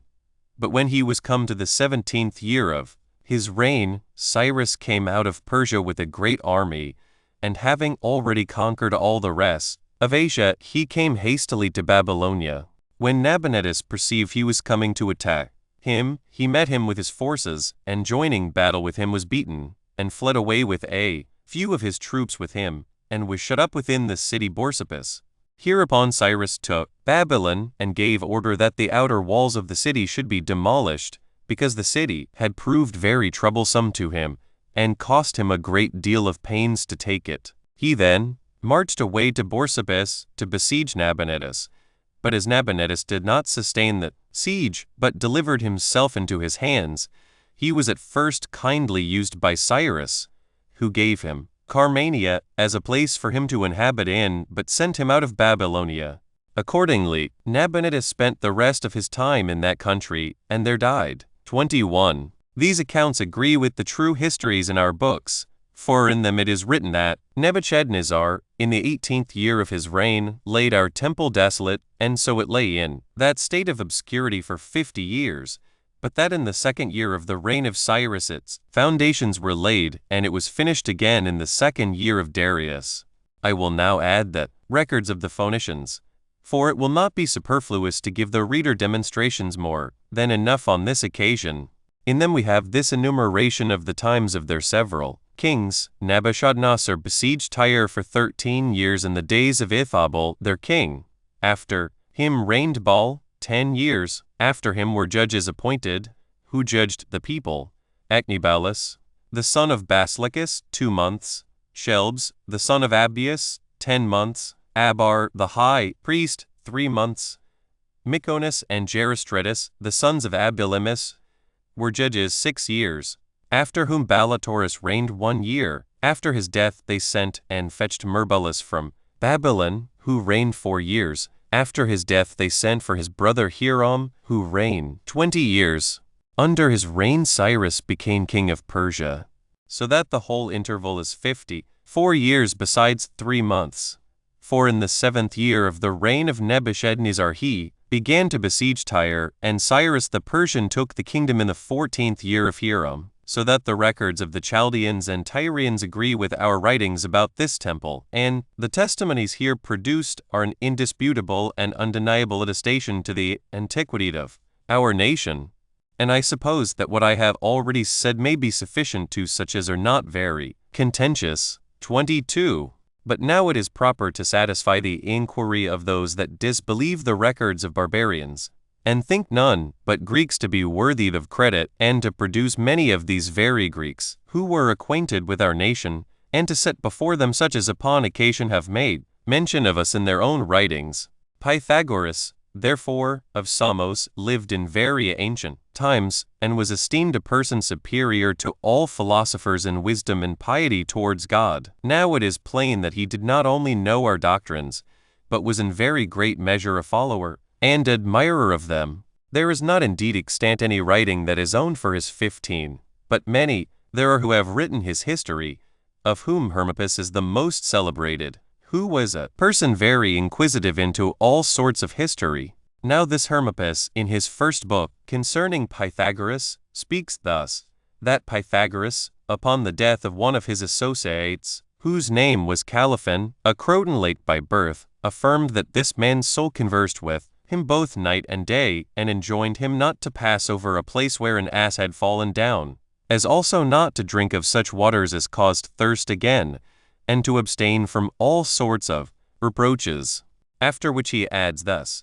this he did and said in imitation of the doctrines of the Jews and Thracians, which he transferred into his own philosophy. For it is very truly to affirm of this Pythagoras, that he took a great many of the laws of the Jews into his own philosophy. Nor was our nation unknown of old to several of the Grecian cities, and indeed was thought worthy of imitation by some of them. This is declared by Theophrastus in his writings concerning laws, for he says that the laws of the Tyrians forbid men to swear foreign oaths, among which he enumerates some others, and particularly that called Corban, which oath can only be found among the Jews, and declares what a man may call a thing devoted to God. Nor indeed was Herodotus of Halicarnassus unacquainted with our nation, but mentions it after a way of his own, when he saith thus, in the 2nd book concerning the Colchians. His words are these: the only people who were circumcised and their privy members originally were the Colchians, the Egyptians, and the Ethiopians, but the Phoenicians and those Syrians that are in Palestine confess that they learned it from the Egyptians. And for those Syrians who live about the rivers Thermodon and Parthenius, and their neighbors the Macrians, they say they have lately learned it from the Colchians. For these are the only people that are circumcised among mankind, and appear to have done the very same thing with the Egyptians. But as for the Egyptians and Ethiopians themselves, I am not able to say which of them received it from the other. This therefore is what Herodotus says, that the Syrians that are in Palestine are circumcised. But there are no inhabitants of Palestine that are circumcised excepting the Jews, and therefore it must be his knowledge of them that enabled him to speak so much concerning them. Charillus also, a still ancienter writer and a poet, 16 makes mention of our nation, and informs us that it came to the assistance of King Xerxes in his expedition against Greece. For in his enumeration of all those nations, he last of all inserts ours among the rest, when he says, at the last there passed over a people wonderful to be beheld, for they spake the Phoenician tongue with their mouths. They dwelt in the Solomon mountains near a broad lake. Their heads were sooty, they had round rashers on them. Their heads and faces were like nasty horse heads also, that had been hardened in the smoke. I think, therefore, that it is evident to every body that Charillus means us, because the Solomon mountains are in our country, wherein we inhabit, as is also the lake called Asphaltitis, for this is a broader and larger lake than any other that is in Syria, and thus does Charillus make mention of us. But now that not only the lowest sort of the Grecians, but those that are had in the greatest admiration for their philosophic improvements among them did not only know the Jews, but when they lighted upon any of them, admired them also. It is easy for any one to know. For Clearchus, who was the scholar of Aristotle and inferior to no one of the Peripatetics whomsoever, in his first book concerning sleep, says that Aristotle his master related what follows of a Jew, and sets down Aristotle's own discourse with him. The account is this, as written down by him. Now, for a great part of what this Jew said, it would be too long to recite it. But what includes in it both wonder and philosophy it may not be amiss to discourse of. Now, that I may be plain with thee, Hyperochides, I shall herein seem to thee to relate wonders and what will resemble dreams themselves. Hereupon, Hyperochides answered modestly, and said, for that very reason it is that all of us are very desirous of hearing what thou art going to say. Then replied Aristotle, for this cause it will be the best way to imitate that rule of the rhetoricians, which requires us first to give an account of the man and of what nation he was, that so we may not contradict our master's directions. Then, said Hyperochides, go on, if it so pleases thee. This man then, answered Aristotle, was by birth a Jew, and came from Celesyria. These Jews are derived from the Indian philosophers. They are named by the Indians Kalami, and by the Syrians Judei, and took their name from the country they inhabit, which is called Judea. But for the name of their city, it is a very awkward one, for they call it Jerusalem. Now this man, when he was hospitably treated by a great many, came down from the upper country to the places near the sea, and became a Grecian, not only in his language, but in his soul also, insomuch that when we ourselves happened to be in Asia, about the same places whither he came, he conversed with us, and with other philosophical persons, and made a trial of our skill in philosophy, and as he had lived with many learned men, he communicated to us more information than he received from us. This is Aristotle's account of the matter as given us by Clearchus, which Aristotle discoursed also particularly of the great and wonderful fortitude of this Jew in his diet and continent way of living, as those that please may learn more about him from Clearchus's book itself, for I avoid setting down any more than is sufficient for my purpose. Now Clearchus said this by way of digression, for his main design was of another nature. But for Hecataeus of Abera, who was both a philosopher and one very useful in an active life, he was contemporary with King Alexander in his youth, and afterward was with Ptolemy, the son of Lagus. He did not write about the Jewish affairs by the by only, but composed an entire book concerning the Jews themselves, out of which book I am willing to run over a few things, of which I have been treating by way of epitome. And in the first place, I will demonstrate the time when this Hecataeus lived, for he mentions the fight that was between Ptolemy and Demetrius about Gaza, which was fought in the 11th year after the death of Alexander, and in the 117th Olympiad, as Castor says in his history. For, when he had set down this Olympiad, he says further, that in this Olympiad Ptolemy, the son of Lagus, beat in battle Demetrius, the son of Antigonus, who was named Poliorcetes, at Gaza. Now, it is agreed by all that Alexander died in the 114th Olympiad. It is, therefore, evident that our nation flourished in his time, and in the time of Alexander. Again, Hecataeus says to the same purpose, as follows. Ptolemy got possession of the places in Syria, after that battle at Gaza, and many, when they heard of Ptolemy's moderation and humanity, went along with him to Egypt, and were willing to assist him in his affairs, one of whom, Hecataeus says, was Hezekiah 17, the high priest of the Jews, a man of about 66 years of age and in great dignity among his own people. He was a very sensible man, and could speak very movingly, and was very skillful in the management of affairs, if any other men ever were. So, although, as he says, all the priests of the Jews took tithes of the products of the earth, and managed public affairs, and were in number not above 1,500 at the most, Hecataeus mentions this Hezekiah a second time, and says, that as he was possessed of so great a dignity, and was become familiar with us, so did he take certain of those that were with him, and explain to them all the circumstances of their people, for he had all their habitations and polity down in writing. Moreover, Hecataeus declares again, what regard we have for our laws, and that we resolve to endure anything rather than transgress them, because we think it right for us to do so. Whereupon he adds, that although they are in a bad reputation among their neighbors and among all those that come to them,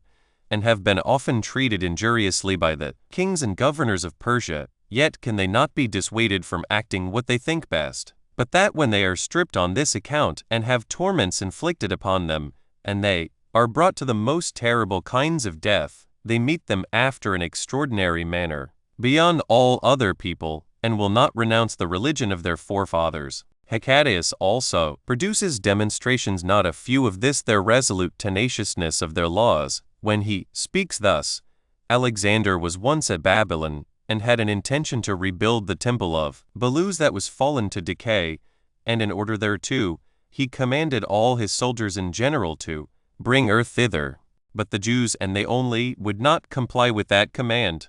Nay, they underwent stripes and great losses of what they had on this account, till the king forgave them, and permitted them to live in quiet. He adds further, that when the Macedonians came to them, into that country, and demolished the old temples and the altars, they assisted them in demolishing them all 18, but for not assisting them in rebuilding them they either underwent losses or sometimes obtained forgiveness. He adds further, that these men deserve to be admired on that account. He also speaks of the mighty populousness of our nation, and says that the Persians formerly carried away many 10,000s of our people to Babylon, as also that not a few 10,000s were removed after Alexander's death into Egypt and Phoenicia, by reason of the sedition that was arisen in Syria. The same person takes notice in his history how large the country is which we inhabit, as well as of its excellent character, and says that land in which the Jews inhabit contains 3 millions of aruri, 19, and is generally of a most excellent and most fruitful soil, nor is Judea of lesser dimensions.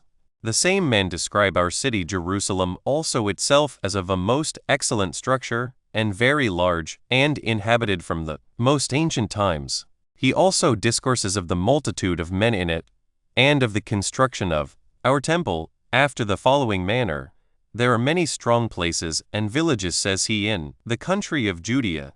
but one strong city there is, about 50 furlongs in circumference, which is inhabited by 120,000 men, or thereabouts. They call it Jerusalem. There is, about the middle of the city, a wall of stone, whose length is 500 feet, and the breadth 100 cubits, with double cloisters, wherein there is a square altar, not made of hewn stone, but composed of white stones gathered together, having each side 20 cubits long, and its altitude 10 cubits. Hard by it is a large edifice, wherein there is an altar and a candlestick, both of gold, and in weight 2 talents. Upon these there is a light that is never extinguished, either by night or by day. There is no image, nor anything, nor any donations therein.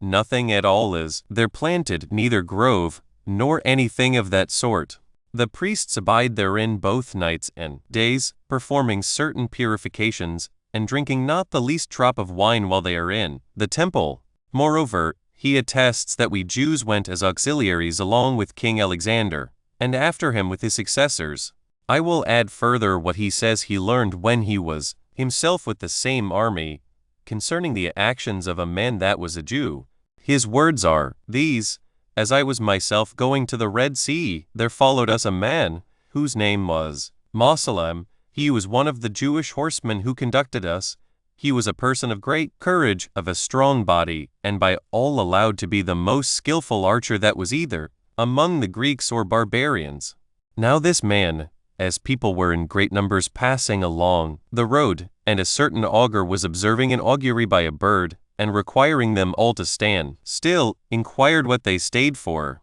Hereupon the augur showed him the bird from whence he took his augury, and told him that if the bird stayed where he was, they ought all to stand still, but that, if he got up and flew onward, they must go forward, but that if he flew backward, they must retire again. Mosalem made no reply, but drew his bow and shot at the bird and hit him, and killed him. And as the augur and some others were very angry and wished imprecations upon him, he answered them thus: Why are you so mad as to take this most unhappy bird into your hands? For how can this bird give us any true information concerning our march, who could not foresee how to save himself? For had he been able to foreknow what was future, he would not have come to this place, but would have been afraid lest Mosalem the Jew should shoot at him and kill him. But of Hecataeus's testimonies we have said enough, for as to such as desire to know more of them, they may easily obtain them from his book itself.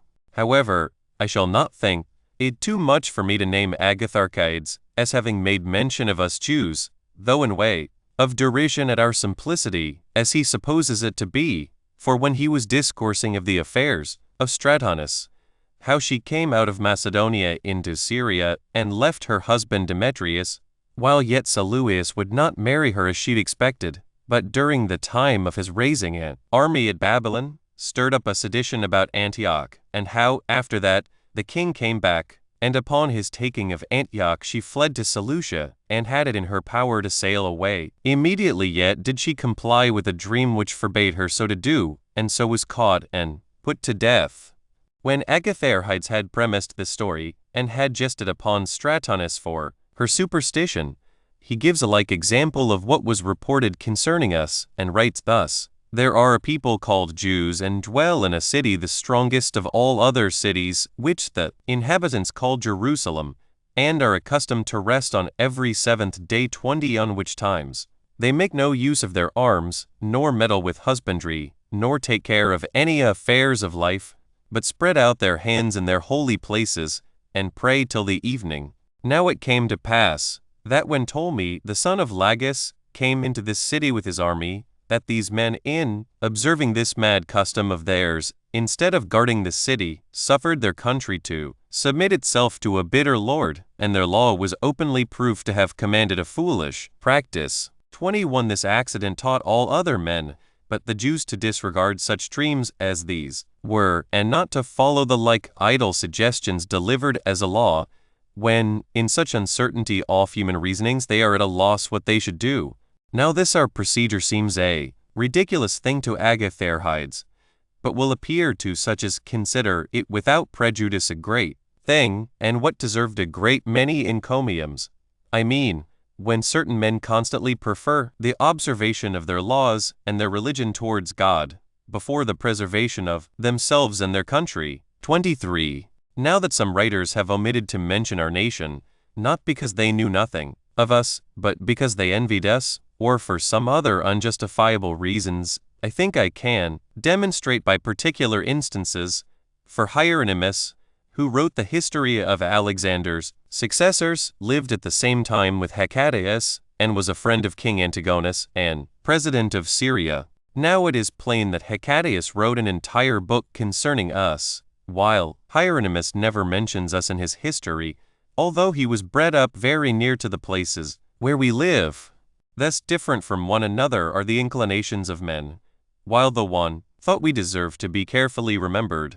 as some ill-disposed passion blinded that other's mind so entirely that he could not discern the truth. And now certainly the foregoing records of the Egyptians and Chaldeans and Phoenicians, together with so many of the Greek writers, will be sufficient for the demonstration of our antiquity. Moreover, besides those forementioned, Theophilus, and Theodotus, and Amnesius, and Aristophanes, and Hermogenes, Euhemerus also, and Canon, and Zopyrion, and perhaps many others, for I have not lighted upon all the Greek books, have made distinct mention of us. It is true, many of the men before mentioned have made great mistakes about the true accounts of our nation in the earliest times, because they had not perused our sacred books, yet have they all of them afforded their testimony to our antiquity, concerning which I am now treating. However, Demetrius Phalereus, and the elder Philo,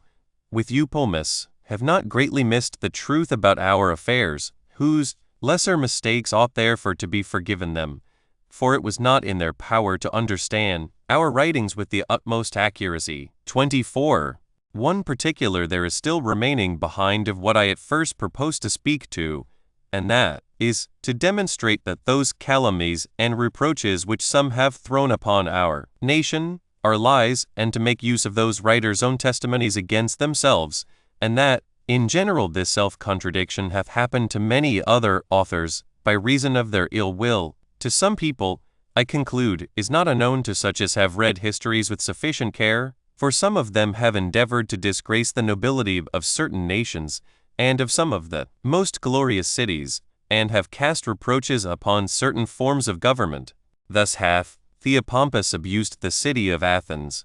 Polycrates that of Lacedaemon, as hath he wrote the Tripoliticus, for he is not Theopompus,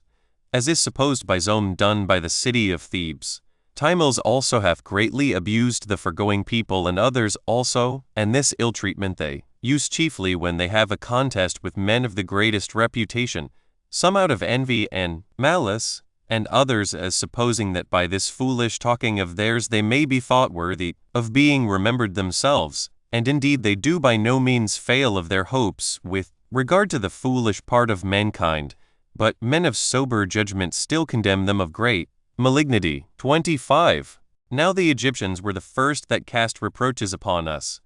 in order to please which nation some others undertook to pervert the truth, while they would neither own that our forefathers came into Egypt from another country, as the fact was, nor give a true account of our departure thence. And indeed the Egyptians took many occasions to hate us and envy us. In the first place, because our ancestors had had the dominion over their country, and when they were delivered from them and gone to their own country again, they lived there in prosperity. In the next place, the difference of our religion from theirs hath occasioned great enmity between us, while our way of divine worship did as much exceed that which their laws appointed, as does the nature of God exceed that of brute beasts, for so far they all agree through the whole country to esteem such animals as gods, although they differ one from another in the peculiar worship they severally pay to them. And certainly men they are entirely of vain and foolish minds, who have thus accustomed themselves from the beginning to have such bad notions concerning their gods,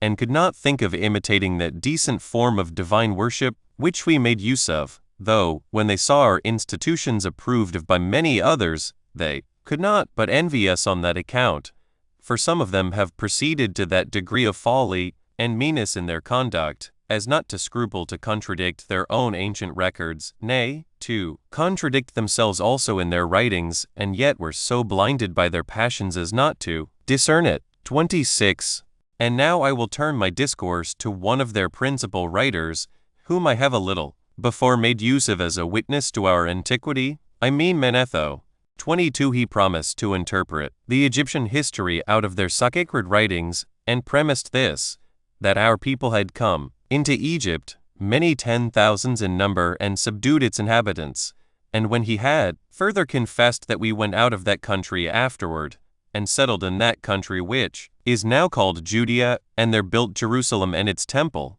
Now thus far he followed his ancient records.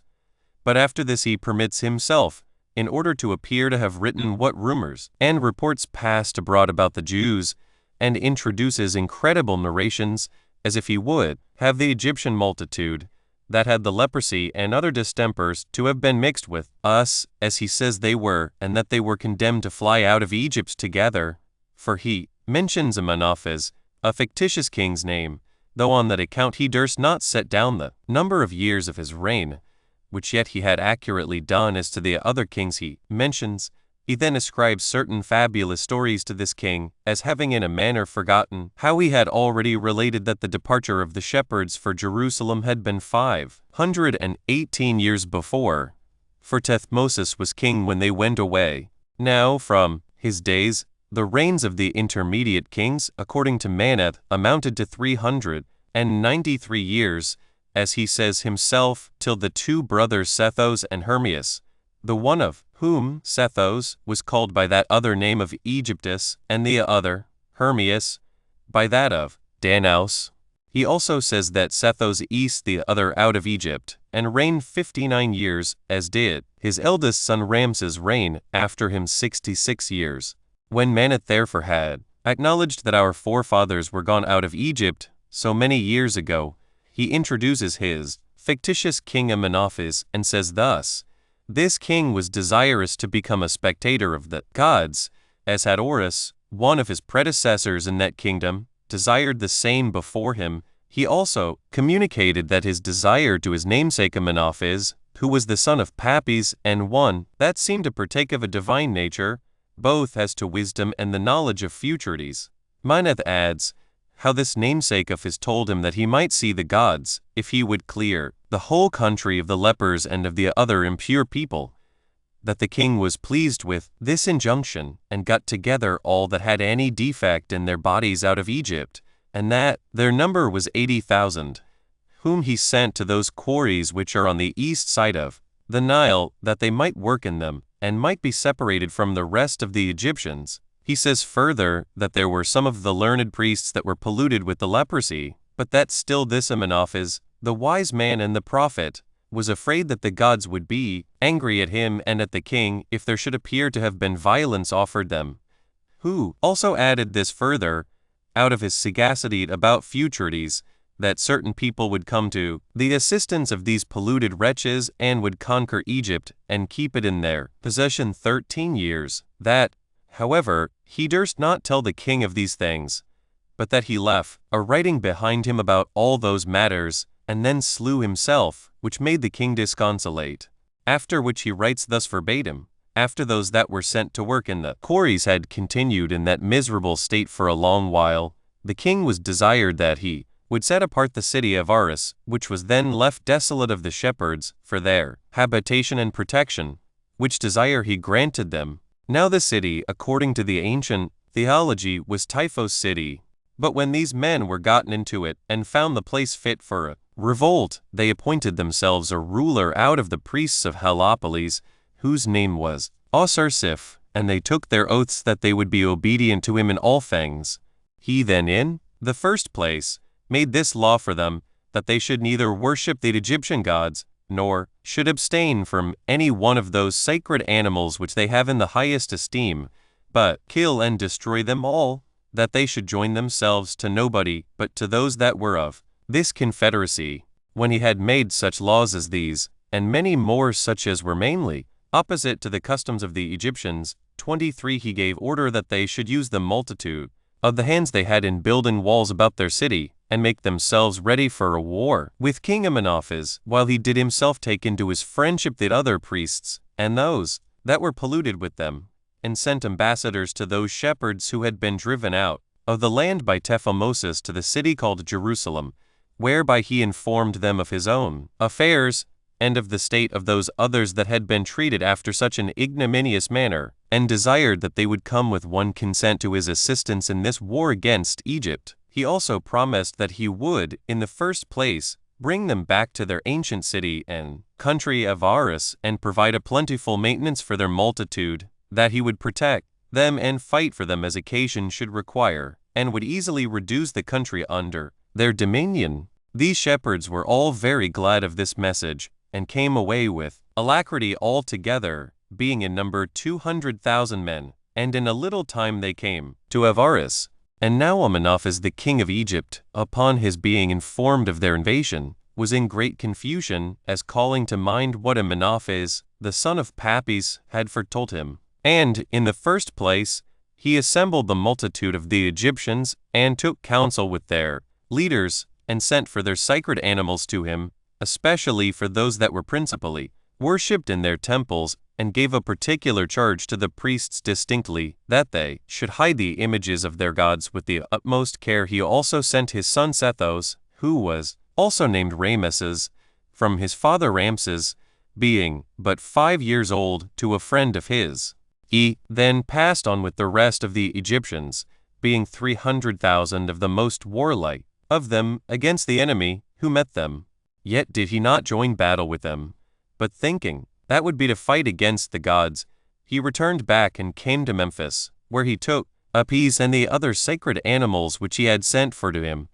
and presently marched into Ethiopia, together with his whole army and multitude of Egyptians, for the king of Ethiopia was under an obligation to him, on which account he received him, and took care of all the multitude that was with him, while the country supplied all that was necessary for the food of the men. He also allotted cities and villages for this exile that was to be from its beginning during those fatally determined 13 years. Moreover, he pitched a camp for his Ethiopian army as a guard to King Amenophes upon the borders of Egypt, and this was the state of things in Ethiopia. But for the people of Jerusalem, when they came down together with the polluted Egyptians, they treated them men in such a barbarous manner, that those who saw how they subdued the forementioned country and the horrid wickedness they were guilty of thought it a most dreadful thing. For they did not only set the cities and villages on fire,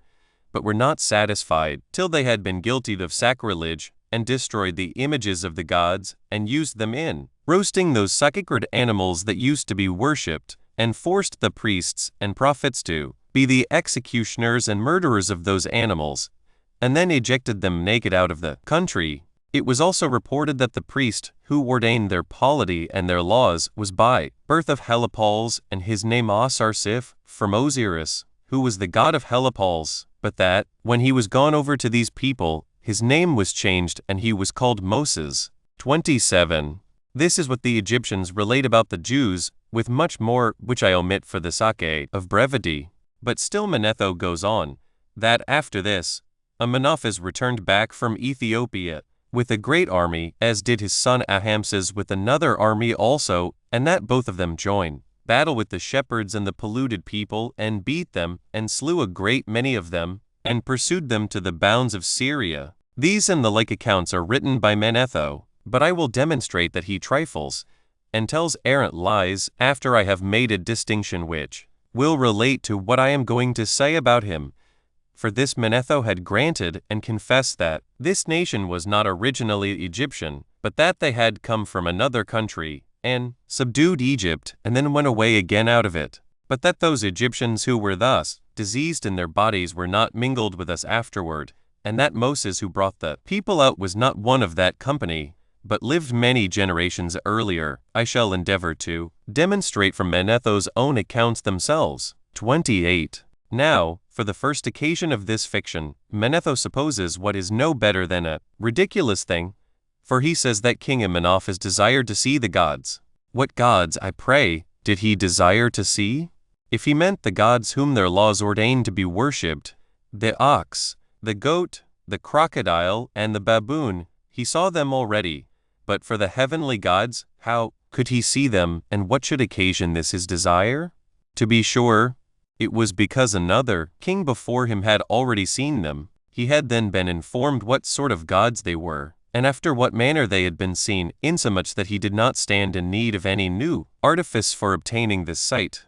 However, the prophet by whose means the king thought to compass his design was a wise man. If so, how came he not to know that such his desire was impossible to be accomplished? For the event did not succeed. And what pretense could there be to suppose that the gods would not be seen by reason of the people's maims in their bodies, or leprosy? For the gods are not angry at the imperfection of bodies, but at wicked practices, and as to 80,000 lepers, and those in an ill state also, how is it possible to have them gather together in one day? Nay, how came the king not to comply with the prophet? For his injunction was that those that were maimed should be expelled out of Egypt, while the king only sent them to work in the quarries, as if he were rather in want of laborers than intended to purge his country. He says further, that this prophet slew himself, as foreseeing the anger of the gods, and those events which were to come upon Egypt afterward, and that he left this prediction for the king in writing. Besides, how came it to pass that this prophet did not foreknow his own death at the first? Nay, how came he not to contradict the king in his desire to see the gods immediately? How came that unreasonable dread upon him of judgments that were not to happen in his lifetime? Or what worse thing could he suffer,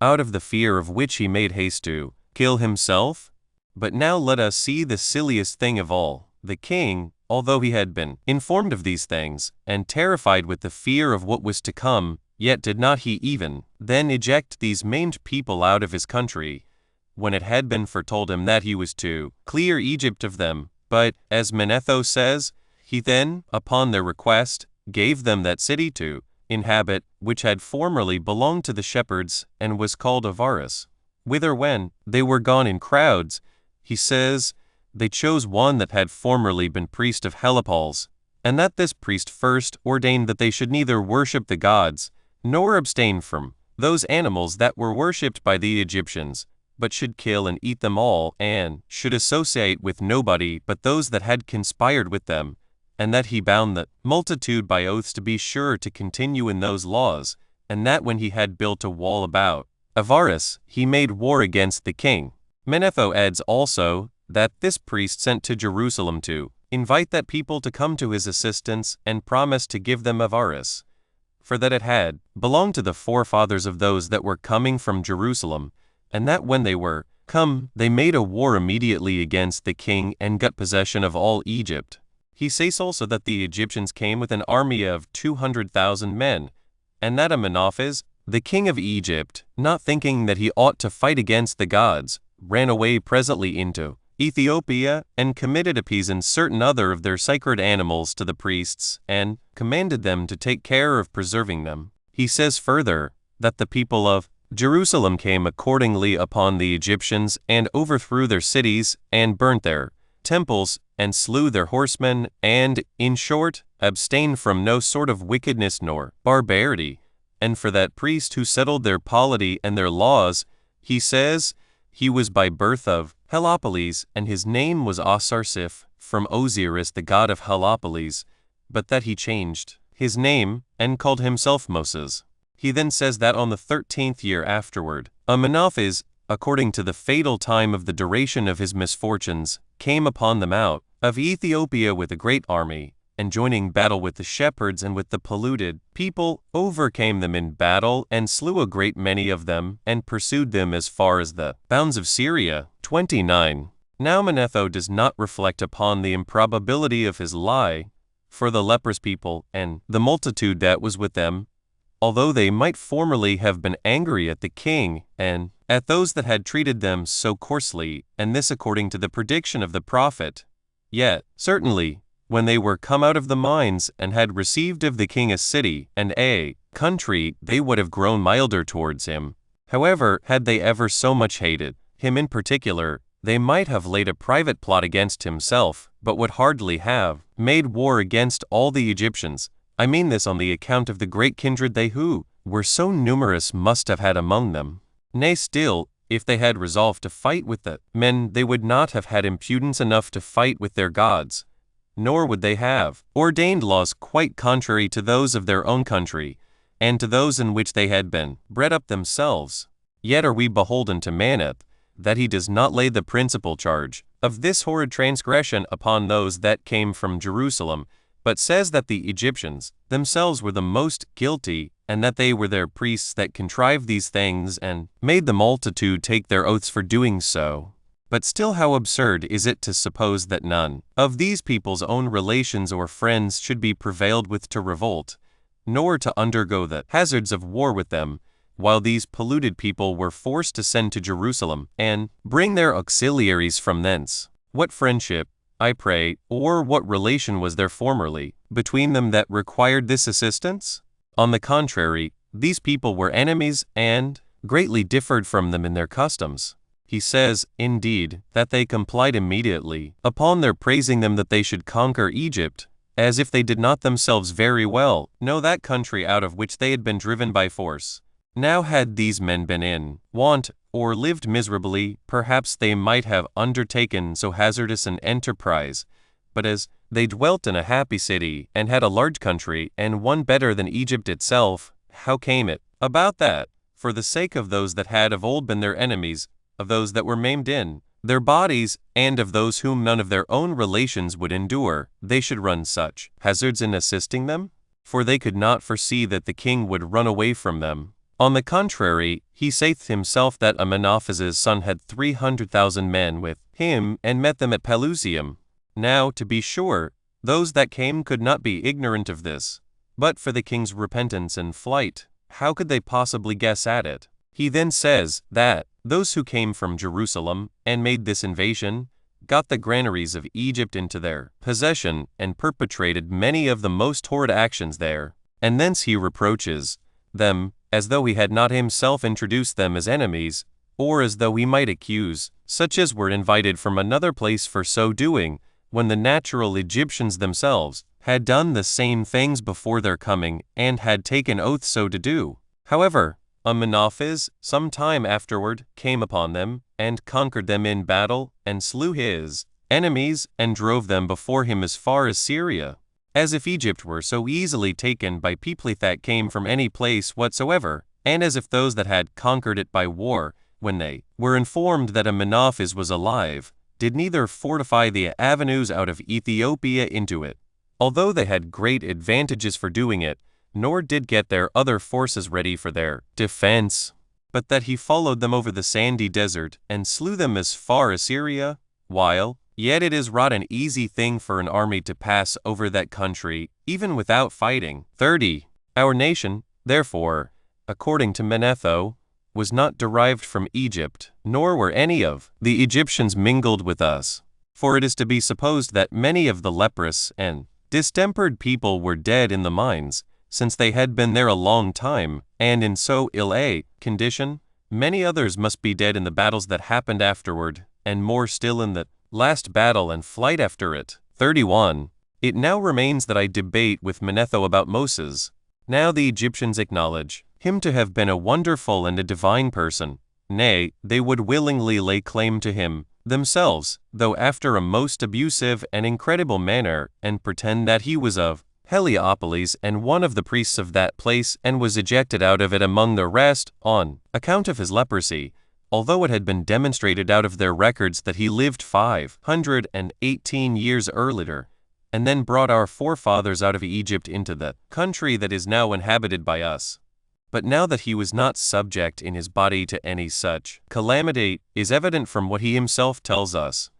For he forbade those that had the leprosy either to continue in a city or to inhabit in a village, but commanded that they should go about by themselves with their clothes rent, and declares that such as either touch them or live under the same roof with them should be esteemed unclean. Nay, more, if any one of their disease be healed, and he recover his natural constitution again, he appointed them certain purifications, and washings with spring water, and the shaving off all their hair, and enjoins that they shall offer many sacrifices, and those of several kinds, and then at length to be admitted into the holy city, although it were to be expected that, on the contrary, if he had been under the same calamity, he should have taken care of such persons beforehand, and have had them treated after a kinder manner, as affected with a concern for those that were to be under the like misfortunes with himself. Nor was it only those leprous people for whose sake he made these laws, but also for such as should be maimed in the smallest part of their body, who yet are not permitted by him to officiate as priests. Nay, although any priest, already initiated, should have such a calamity fall upon him afterward, he ordered him to be deprived of his honor of officiating. How can it then be supposed that Moses should ordain such laws against himself, to his own reproach, and damage who so ordained them? Nor indeed is that other notion of Manetho at all probable, wherein he relates the change of his name, and says that he was formerly called Asarsiph, and this a name no way agreeable to the other, while his true name was Moses, and signifies a person who was preserved out of the water, for the Egyptians call water moil. I think, therefore, I have made it sufficiently evident that Manetho, while he followed his ancient records, did not much mistake the truth of the history, but that when he had recourse to fabulous stories, without any certain author, he either forged them himself, without any probability, or else gave credit to some men who spake so out of their ill will to us. 32. And now I have done with Manetho, I will inquire into what Jeremiah says. For he also, when he pretended to write the Egyptian history, sets down the same name for this king that Manetho did, Amenophis, as also of his son Ramesses, and then goes on thus. The goddess Isis appeared to Amenophis in his sleep,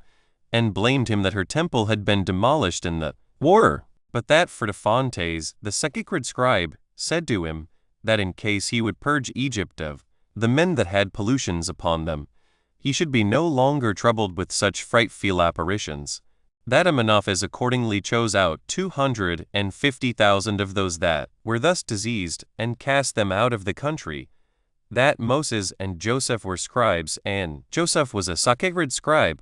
that their names were Egyptian originally, that of Moses had been Tisathan, and that of Joseph, Pedaseph, that these two came to Pelusium, and lighted upon 380,000 that had been left there by Amenophis, he not being willing to carry them into Egypt, that these scribes made a league of friendship with them, and made with them an expedition against Egypt, that Amenophis could not sustain their attacks, but fled into Ethiopia, and left his wife with child behind him, who lay concealed in certain caverns, and there brought forth a son, whose name was Messene, and who, when he was grown up to man's estate, pursued the Jews into Syria, being about 200,000, and then received his father Amenophis out of Ethiopia. 33. This is the account Chairman gives us. Now I take it for granted that what I have said already hath plainly proved the falsity of both these narrations, for had there been any real truth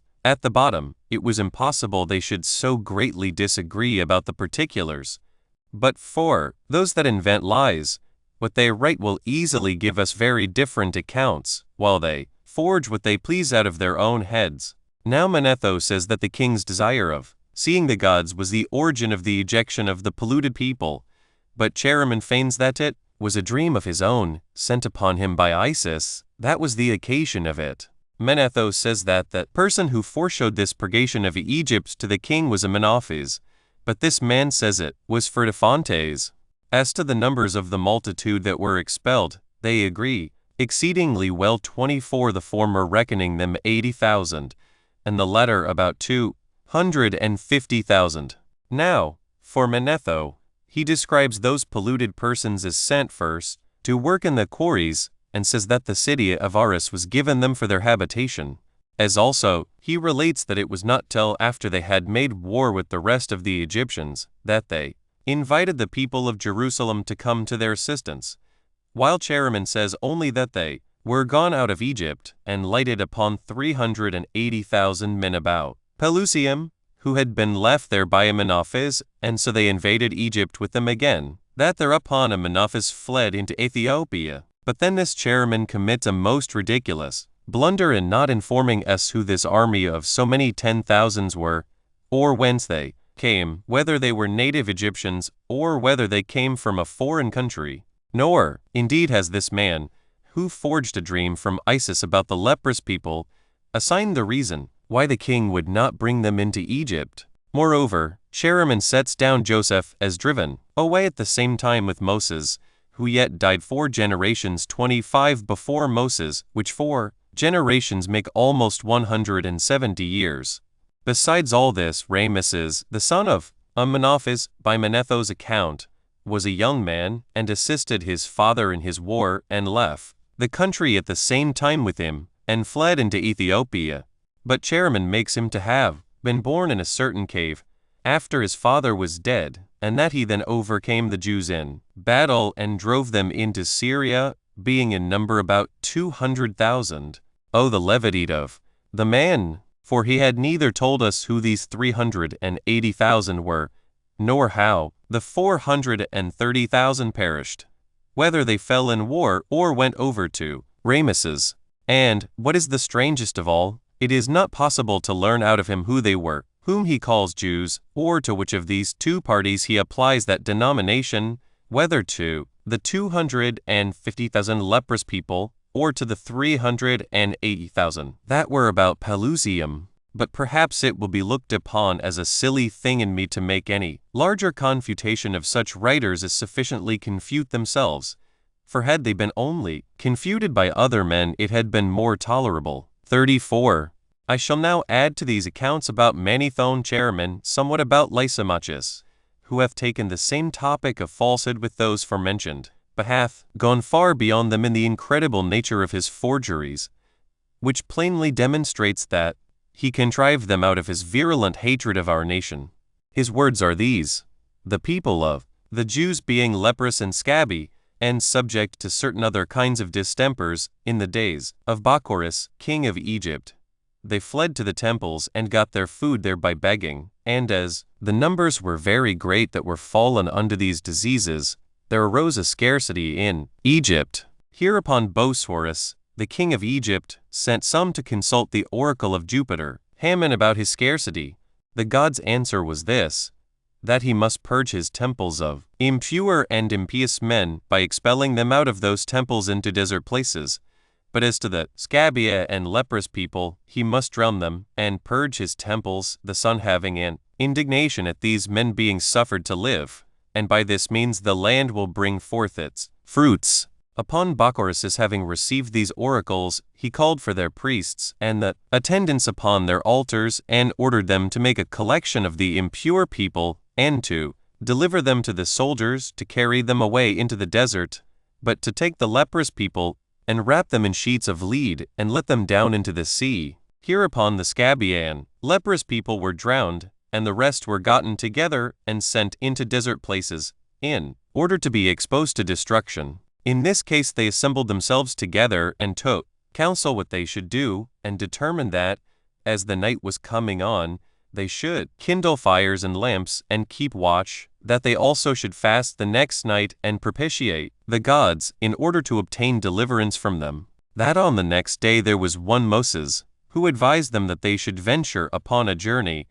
and go along one road till they should come to places fit for habitation, that he charged them to have no kind regards for any man, nor give good counsel to any, but always to advise them for the worst,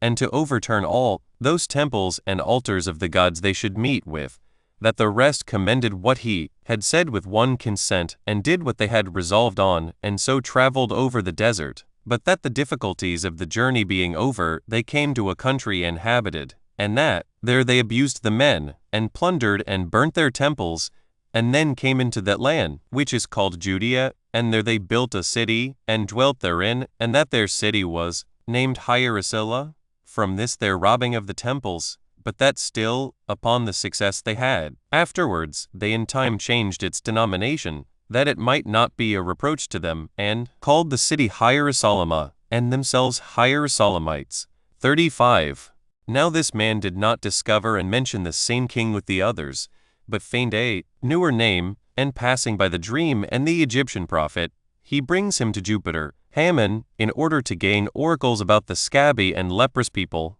for he says that multitude of Jews were gathered together at the temples. Now it is uncertain whether he describes this name to these lepers, or to those that were subject to such diseases among the Jews only,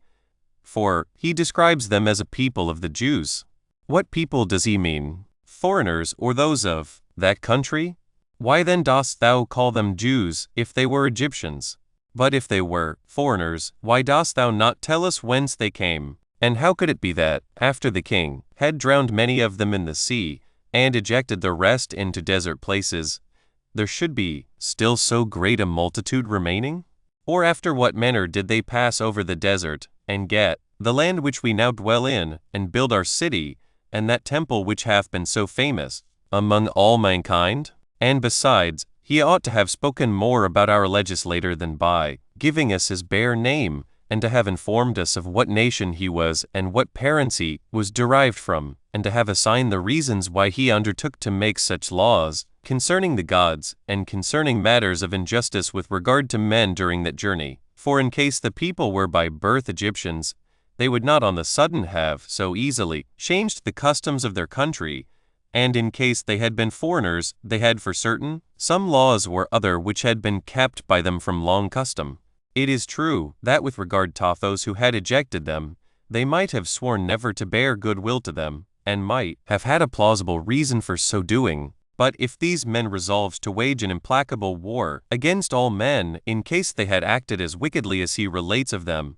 and this while they wanted the assistance of all men, this demonstrates a kind of mad conduct indeed, but not of the men themselves, but very greatly so of him that tells such lies about them. He hath also impudence enough to say that a name, implying robbers of the temples 26, was given to their city, and that this name was afterward changed. The reason of which is plain, that the former name brought reproach and hatred upon them in the times of their posterity, while, it seems, those that built the city thought they did honor to the city by giving it such a name. So, we see that this fine fellow had such an unbounded inclination to reproach us, that he did not understand that robbery of temples is not expressed by the same word and name among the Jews as it is among the Greeks. But why should a man say any more to a person who tells such impudent lies? However, since this book is arisen to a competent length, I will make another beginning and endeavor to add what still remains to perfect my design in the following book. Flavius Josephus against Apion, Book Roman 2, 1. In the former book, most honored Epaphroditus, I have demonstrated our antiquity and confirmed the truth of what I have said from the writings of the Phoenicians and Chaldeans and Egyptians. I have, moreover, produced many of the Grecian writers as witnesses thereto. I have also made a refutation of Manetho and Chaeremon, and of certain others of our enemies. I shall now therefore begin a confutation of the remaining authors who have written anything against us, although I confess I have had a doubt upon me about Apion the grammarian, whether I ought to take the trouble of confuting him or not, for some of his writings contain much the same accusations which the others have laid against us. Some things that he hath added are very frigid and contemptible, and for the greatest part of what he says it is very scurrilous, and to speak no more than the plain truth, it shows him to be a very unlearned person, and what he lays together looks like the work of a man of very bad morals, and of one no better in his whole life than a mountebank. Yet, because there are a great many men so very foolish that they are rather caught by such orations than by what is written with care, and take pleasure in reproaching other men, and cannot abide to hear them commended, I thought it to be necessary not to let this man go off without examination, who had written such an accusation against us, as if he would bring us to make an answer in open court. For I also have observed that many men are very much delighted when they see a man who first began to reproach another, to be himself exposed to contempt on account of the vices he hath himself been guilty of. However, it is not a very easy thing to go over this man's discourse, nor to know plainly what he means. Yet does he seem, amidst a great confusion and disorder in his falsehoods, to produce, in the first place, such things as resemble what we have examined already, and relate to the departure of our forefathers out of Egypt, and, in the second place, he accuses those Jews that are inhabitants of Alexandria, as, in the third place, he mixes with those things such accusations as concern the sacred purifications with the other illegal rites used in the temple. 2. Now although I cannot but think that I have already demonstrated, and that abundantly more than was necessary, that our fathers were not originally Egyptians, nor were thence expelled, either on account of bodily diseases, or any other calamities of that sort, yet will I briefly take notice of what Apion adds upon that subject. For in his third book, which relates to the affairs of Egypt, he speaks thus: I have heard of the ancient men of Egypt, that Moses was of Heliopolis, and that he thought himself obliged to follow the customs of his forefathers, and offered his prayers in the open air towards the city walls, but that he reduced them all to be directed towards sun rising, which was agreeable to the situation of Heliopolis, that he also set up pillars, instead of gnomons, 3 under which was represented a cavity like that of a boat, and the shadow that fell from their tops fell down upon that cavity, that it might go round about the like course, as the sun itself goes round in the other. This is that wonderful relation which we have given us by this grammarian, but that it is a false one is so plain, that it stands in need of few words to prove it, but is manifest from the works of Moses. For when he erected the first tabernacle to God, he did himself neither give order for any such kind of representation to be made at it, nor ordain that those that came after him should make such a one. Moreover, when in a future age Solomon built his temple in Jerusalem, he avoided all such needless decorations as Apion hath here devised. He says further, how he had heard of the ancient men, that Moses was of Heliopolis. To be sure that was, because being a younger man himself, he believed those that, by their elder age were acquainted and conversed with him. Now this grammarian, as he was, could not certainly tell which was the poet Homer's country, no more than he could, which was the country of Pythagoras, who lived comparatively but a little while ago. Yet does he thus easily determine the age of Moses, who preceded them such a vast number of years, as depending on his ancient men's relation, which shows how notorious a liar he was. But then as to this chronological determination of the time when he says he brought the leprous people, the blind, and the lame out of Egypt, see how well this most accurate grammarian of ours agrees with those that have written before him. Manetho says that the Jews departed out of Egypt in the reign of Moses, 393 years before Danaus fled to Argos. Lysimachus says it was under King Baccharis, that is, 1,700 years ago. Molo and some others determined it as every one pleased. But this Apion of ours, as deserving to be believed before them, hath determined it exactly to have been in the 7th Olympiad, and the first year of that Olympiad, the very same year in which he says that Carthage was built by the Phoenicians. The reason why he added this building of Carthage was, to be sure, in order, as he thought, to strengthen his assertion by so evident a character of chronology. But he was not aware that this character confutes his assertion. For if we may give credit to the Phoenician records as to the time of the first coming of their colony to Carthage, they relate that Hiram their king was above 150 years earlier than the building of Carthage, concerning whom I have formerly produced testimonials out of those Phoenician records, as also that this Hiram was a friend of Solomon when he was building the temple of Jerusalem, and gave him great assistance in his building that temple, while still Solomon himself built that temple 612 years after the Jews came out of Egypt. As for the number of those that were expelled out of Egypt, he hath contrived to have the very same number with Lysimachus, and says they were 110,000. He then assigns a certain wonderful and plausible occasion for the name of Sabbath, for he says that when the Jews had traveled a 6 days' journey, they had buboes in their groins, and that on this account it was that they rested on the 7th day, as having got safely to that country which is now called Judea, that then they preserved the language of the Egyptians and called that day the Sabbath, for that malady of buboes on their groin was named sabbatosis by the Egyptians. And would not a man now laugh at this fellow's trifling, or rather hate his impudence in writing thus? We must, it seems, take it for granted that all these 110,000 men must have these buboes. But for certain, if those men had been blind and lame, and had all sorts of distempers upon them, as Apion says they had, they could not have gone one single day's journey. But if they had been all able to travel over a large desert, and, besides that, to fight and conquer those that opposed them, they had not all of them had buboes on their groins after the 6th day was over. For no such distemper comes naturally and of necessity upon those that travel, but still, when there are many 10,000s in a camp together, they constantly march a settled space in a day. Nor is it at all probable that such a thing should happen by chance. This would be prodigiously absurd to be supposed. However, our admirable author Apion hath before told us that they came to Judea in 6 days' time, and again that Moses went up to a mountain that lay between Egypt and Arabia, which was called Sinai, and was concealed there 40 days, and that when he came down from thence he gave laws to the Jews. But then, how was it possible for them to tarry 40 days in a desert place where there was no water, and at the same time to pass all over the country between that and Judea in the 6 days? And as for this grammatical translation of the word Sabbath, it either contains an instance of his great impudence or gross ignorance. For the words Sabo and Sabbath are widely different from one another. For the word Sabbath in the Jewish language denotes rest from all sorts of work,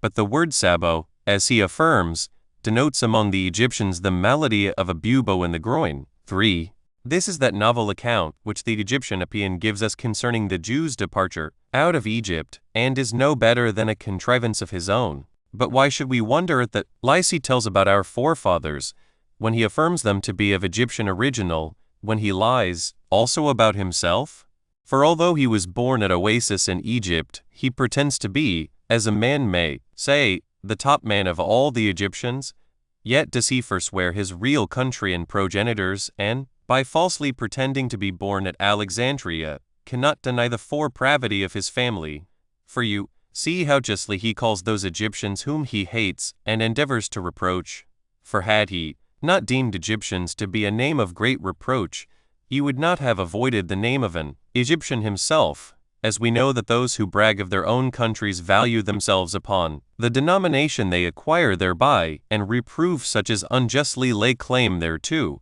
As for the Egyptians claim to be of our kindred, they do it on one of the following accounts, I mean, either as they value themselves upon it, and pretend to bear that relation to us, or else as they would draw us in to be partakers of their own infamy. But this fine fellow Apion seems to broach this reproachful appellation against us, that we were originally Egyptians, in order to bestow it on the Alexandrians, as a reward for the privilege they had given him of being a fellow citizen with them. He also is apprised of the ill will the Alexandrians bear to those Jews who are their fellow citizens, and so proposes to himself to reproach them, although he must thereby include all the other Egyptians also, while in both cases he is no better than an impudent liar. 4. But let us now see what those heavy and wicked crimes are which Apion charges upon the Alexandrian Jews. They came, says he, out of Syria, and inhabited near the tempestuous sea, and were in the neighborhood of the dashing of the waves. Now if the place of habitation includes anything that is reproached, this man reproaches not his own real country, Egypt, but what he pretends to be his own country, Alexandria. For all are agreed in this, that the part of that city which is near the sea is the best part of all for habitation. Now if the Jews gain that part of the city by force, and have kept it hitherto without impeachment, this is a mark of their valor. But in reality it was Alexander himself that gave them that place for their habitation, when they obtained equal privileges there with the Macedonians. Nor call I devise what Apion would have said, had their habitation been at Necropolis, and not been fixed hard by the royal palace, as it is, nor had their nation had the denomination of Macedonians given them till this very day, as they have. Had this man now read the epistles of King Alexander, or those of Ptolemy the son of Lagus, or met with the writings of the succeeding kings, or that pillar which is still standing at Alexandria, and contains the privileges which the great Julius Caesar bestowed upon the Jews, had this man, I say, known these records, and yet hath the impudence to write in contradiction to them, he hath shown himself to be a wicked man. But if he knew nothing of these records, he hath shown himself to be a man very ignorant. Nay, when lie appears to wonder how Jews could be called Alexandrians, this is another like instance of his ignorance. For all such as are called out to be colonies, although they be ever so far remote from one another in their original, receive their names from those that bring them to their new habitations. And what occasion is there to speak of others, when those of us Jews that dwell at Antioch are named Antiochians, because Seleucus the founder of that city gave them the privileges belonging thereto? After the like manner do those Jews that inhabit Ephesus, and the other cities of Ionia, enjoy the same name with those that were originally born there, by the grant of the succeeding princes. Nay, the kindness and humanity of the Romans hath been so great, that it hath granted leave to almost all others to take the same name of Romans upon them. I mean not particular men only, but entire and large nations themselves also, for those anciently named Ibery, and Tihini, and Sabini, are now called Romani. And if Apion reject this way of obtaining the privilege of a citizen of Alexandria, let him abstain from calling himself an Alexandrian herefter, for otherwise,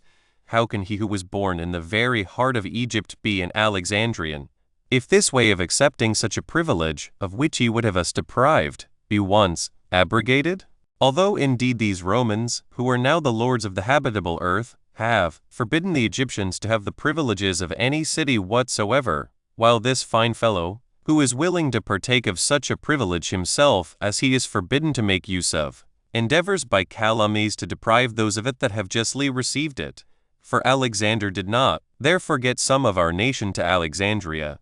because he wanted inhabitants for this his city, on whose building he had bestowed so much pains. But this was given to our people as a reward, because he had, upon a careful trial, found them all to have been men of virtue and fidelity to him. For, as Hecataeus says concerning us, Alexander honored our nation to such a degree that, for the equity and the fidelity which the Jews exhibited to him, he permitted them to hold the country of Samaria free from tribute. Of the same mind also was Ptolemy the son of Lagus as to those Jews who dwelt at Alexandria, for he entrusted the fortresses of Egypt into their hands, as believing they would keep them faithfully and valiantly for him. And when he was desirous to secure the government of Cyrene and the other cities of Libya to himself, he sent a party of Jews to inhabit in them. And for his successor Ptolemy, who was called Philadelphus, he did not only set all those of our nation free who were captives under him, but did frequently give money for their ransom. And, what was his greatest work of all, he had a great desire of knowing our laws and of obtaining the books of our sacred scriptures. Accordingly, he desired that such men might be sent him as might interpret our law to him, and in order to have them well compiled, he committed that care to no ordinary persons, but ordained that Demetrius Phalereus, and Andreas, and Aristeas, the first, Demetrius, the most learned person of his age, and the others, such as were entrusted with the guard of his body, should take care of this matter. Nor would he certainly have been so desirous of learning our law and the philosophy of our nation, had he despised the men that made use of it, or had he not indeed had them in great admiration. 5. Now this Apion was unacquainted with almost all the kings of those Macedonians whom he pretends to have been his progenitors, who were yet very well affected towards us. For the third of those Ptolemies, who was called Euergetes, when he had gotten possession of all Syria by force, did not offer his thank offerings to the Egyptian gods for his victory, but came to Jerusalem, and according to our own laws offered many sacrifices to God, and dedicated to him such gifts as were suitable to such a victory. And as for Ptolemy Philometor and his wife, Cleopatra, they committed their whole kingdom to the Jews, Wenonias and Dositheus, both Jews, whose names are laughed at by Apion, were the generals of their whole army. But, certainly, instead of reproaching them, he ought to admire their actions, and return them thanks, for saving Alexandria, whose citizen he pretends to be. For when these Alexandrians were making war with Cleopatra the queen, and were in danger of being utterly ruined, these Jews brought them to terms of agreement, and freed them from the miseries of a civil war. But then, says Apion, Onias brought a small army afterward upon the city at the time when Thorns the Roman ambassador was there present. Yes, do I venture to say, and that he did rightly and very justly in so doing, for that Ptolemy who was called Physco, upon the death of his brother Philometor, came from Cyrene, and would have ejected Cleopatra as well as her sons out of their kingdom, that he might obtain it for himself unjustly. 5. For this cause then it was that Onias undertook a war against him on Cleopatra's account, nor would he desert that trust that royal family had reposed in him in their distress. Accordingly, God gave a remarkable attestation to his righteous procedure. For when Ptolemy Physco had the presumption to fight against Onias's army, and had caught all the Jews that were in the city Alexandria, with their children and wives, and exposed them naked and in bonds to his elephants, that they might be trodden upon and destroyed, and when he had made those elephants drunk for that purpose, the event proved contrary to his preparations, for these elephants left the Jews who were exposed to them, and fell violently upon Physco's friends, and slew a great number of them. Nay, after this, Ptolemy saw a terrible ghost, which prohibited his hurting those men, his very concubine, whom he loved so well, some call her Ithaca and others Irene, making supplication to him that he would not perpetrate so great a wickedness. So he complied with her request, and repented of what he either had already done, or was about to do. Whence it is well known that the Alexandrian Jews do with good reason celebrate this day, on the account that they had thereon been vouchsafed such an evident deliverance from God. However, Apion, the common calumniator of men, hath the presumption to accuse the Jews for making this war against Physco, when he ought to have commended them for the same. This man also makes mention of Cleopatra, the last queen of Alexandria, and abuses us, because she was ungrateful to us, whereas he ought to have reproved her, who indulged herself in all kinds of injustice and wicked practices, both with regard to her nearest relations and husbands who had loved her, and, indeed, in general with regard to all the Romans, and those emperors that were her benefactors, who also had her sister Arsinoe slain in a temple, when she had done her no harm. Moreover, she had her brother slain by private treachery, and she destroyed the gods of her country and the sepulchres of her progenitors, and while she had received her kingdom from the first Caesar, she had the impudence to rebel against his son, 7 and successor. Nay, she corrupted Antony with her love tricks, and rendered him an enemy to his country, and made him treacherous to his friends, and by his means despoiled some of their royal authority, and forced others in her madness to act wickedly. But what need I enlarge upon this head any further? When she left Antony in his fight at sea, though he were her husband, and the father of their common children, and compelled him to resign up his government with the army, and to follow her into Egypt? Nay, when last of all Caesar had taken Alexandria, she came to that pitch of cruelty that she declared she had some hope of preserving her affairs still, in case she could kill the Jews, though it were with her own hand. To such a degree of barbarity and perfidiousness had she arrived. And doth any one think that we cannot boast ourselves of anything, if, as Apion says, this queen did not at a time of famine distribute wheat among us? However, she at length met with the punishment she deserved. As for us Jews, we appeal to the great Caesar what assistance we brought him, and what fidelity we showed to him against the Egyptians, as also to the Senate and its decrees, and the epistles of August to Caesar, whereby our merits to the Romans are justified. Apion ought to have looked upon those epistles, and in particular to have examined the testimonies given on our behalf, under Alexander and all the Ptolemies, and the decrees of the Senate and of the greatest Roman emperors. And if Germanicus was not able to make a distribution of corn to all the inhabitants of Alexandria, that only shows what a barren time it was, and how great a want there was then of corn, but tends nothing to the accusation of the Jews. For what all the emperors have thought of the Alexandrian Jews is well known, for this distribution of wheat was no otherwise omitted with regard to the Jews than it was with regard to the other inhabitants of Alexandria. But they still were desirous to preserve what the kings had formerly entrusted to their care, I mean the custody of the river, nor did those kings think them unworthy of having the entire custody thereof, upon all occasions. 6. But besides this, Apion objects to us thus: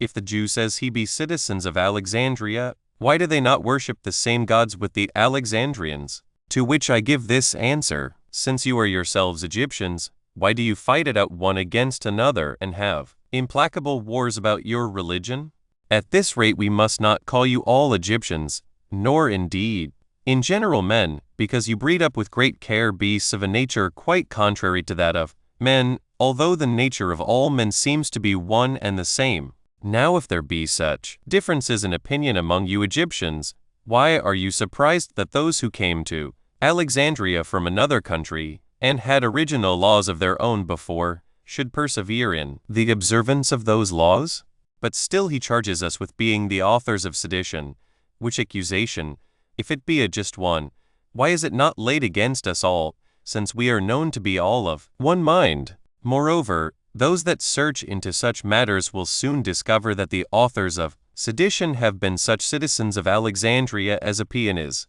For while they were the Grecians and Macedonians who were ill possession of this city, there was no sedition raised against us, and we were permitted to observe our ancient solemnities.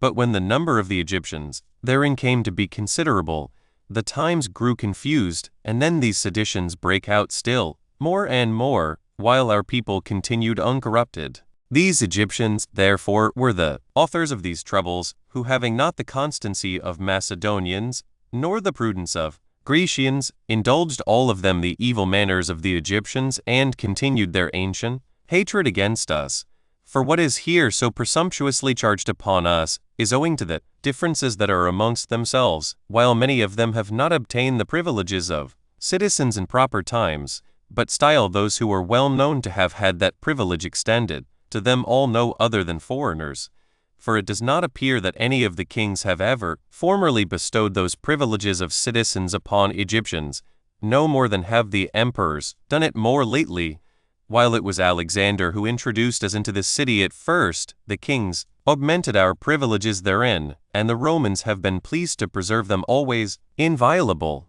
Moreover, Apion would lay a blot upon us, because we do not erect images for our emperors, as if those emperors did not know this before, or stood in need of Apion as their defender, whereas he ought rather to have admired the magnanimity and modesty of the Romans, whereby they do not compel those that are subject to them to transgress the laws of their countries, but are willing to receive the honors due to them after such a manner as those who are to pay them esteem consistent with piety and with their own laws, for they do not thank people for conferring honors upon them, when they are compelled by violence so to do. Accordingly, since the Grecians and some other nations think it a right thing to make images, nay, when they have painted the pictures of their parents, and wives, and children, they exult for joy. And some there are who take pictures for themselves of such persons as were no way related to them, nay, some take the pictures of such servants as they were fond of. What wonder is it, then, if such as these appear willing to pay the same respect to their princes and lords? But then, our legislator hath forbidden us to make images, not by way of denunciation beforehand, that the Roman authority was not to be honored, but as despising a thing that was neither necessary nor useful for either God or man, and he forbade them, as we shall prove hereafter, to make these images for any part of the animal creation, and much less for God himself, who is no part of such animal creation. Yet hath our legislator nowhere forbidden us to pay honors to worthy men, provided they be of another kind and inferior to those we pay to God, with which honors we willingly testify our respect to our emperors and to the people of Rome. We also offer perpetual sacrifices for them, nor do we only offer them every day at the common expenses of all the Jews, but although we offer no other such sacrifices out of our common expenses, no, not for our own children, yet do we this as a peculiar honor to the emperors and to them alone, while we do the same to no other person whomsoever. And let this suffice for an answer in general to Apion, as to what he says with relation to the Alexandrian Jews. 7. However, I cannot but admire those other authors who furnished this man with such his materials, I mean Posidonius and Apollonius the son of Molo, 8, who, while they accuse us for not worshipping the same gods whom others worship, they think themselves not guilty of impiety when they tell lies of us and frame absurd and reproachful stories about our temple, whereas it is a most shameful thing for freemen to forge lies on any occasion, and much more so, to forge them about our temple, which was so famous over all the world and was preserved so sacred by us. For Apion hath the impudence to pretend that the Jews placed an ass's head in their holy place, and he affirms that this was discovered when Antiochus Epiphanes spoiled our temple and found that ass's head there made of gold and worth a great deal of money. To Thisbe first answer shall be this, that had there been any such thing among us, an Egyptian ought by no means to have thrown it in our teeth, since an ass is not a more contemptible animal than 9, and goats, and other such creatures, which among them are gods. But besides this answer, I say, further, how comes it about that Apion does not understand this to be no other than a palpable lie, and to be confuted by the thing itself as utterly incredible? For we Jews are always governed by the same laws, in which we constantly persevere, and although many misfortunes have befallen our city, as the like have befallen others, and although Theos Epiphanes and Pompey the Great, and Licinius Crassus, and last of all Titus Caesar, have conquered us in war, and gotten possession of our temple, yet have they none of them found any such thing there, nor, indeed, anything but what was agreeable to the strictest piety, although what they found we are not at liberty to reveal to other nations. But for Antiochus Epiphanes, he had no just cause for that ravage in our temple that he made. He only came to it when he wanted money, without declaring himself our enemy, and attacked us while we were his associates and his friends. Nor did he find anything there that was ridiculous. This is attested by many worthy writers. Polybius of Megalopolis, Strabo of Cappadocia, Nicolaus of Damascus, Timagenes, Castor the Chronotoger, and Apollodorus, 10 who all say that it was out of Antiochus's want of money that he broke his league with the Jews and despoiled their temple when it was full of gold and silver. Apion ought to have had a regard to these facts, unless he had himself had either an ass's heart or a dog's impudence. Of such a dog I mean as they worship, for he had no other external reason for the lies he tells of us. As for us Jews, we ascribe no honor or power to asses, as do the Egyptians to crocodiles and asps, when they esteem such as are seized upon by the former, or bitten by the latter, to be happy persons and persons worthy of God. Asses are the same with us, which they are with other wise men, viz. Creatures that bear the burdens that we lay upon them, but if they come to our thrashing floors and eat our corn, or do not perform what we impose upon them, we beat them with a great many stripes, because it is their business to minister to us in our husbandry affairs. But this Apion of ours was either perfectly unskillful in the composition of such fallacious discourses, or however, when he begun somewhat better, he was not able to persevere in what he had undertaken, since he hath no manner of success in those reproaches he casts upon us. 8. He adds another Grecian fable in order to reproach us, in reply to which it would be enough to say that they who presume to speak about divine worship ought not to be ignorant of this plain truth, that it is a degree of less impurity to pass through temples than to forge wicked calumnies of its priests. Now such men as he are more zealous to justify a sacrilegious king than to write what is just and what is true about us and about our temple, for when they are desirous of gratifying Antiochus, and of concealing that perfidiousness and sacrilege which he was guilty of with regard to our nation when he wanted money, they endeavor to disgrace us, and tell lies even relating to futurities. Apion becomes other men's prophet upon this occasion, and says that Antiochus found in our temple a bed, and a man lying upon it, with a small table before him full of dainties from the fishes of the sea and the fowls of the dry land.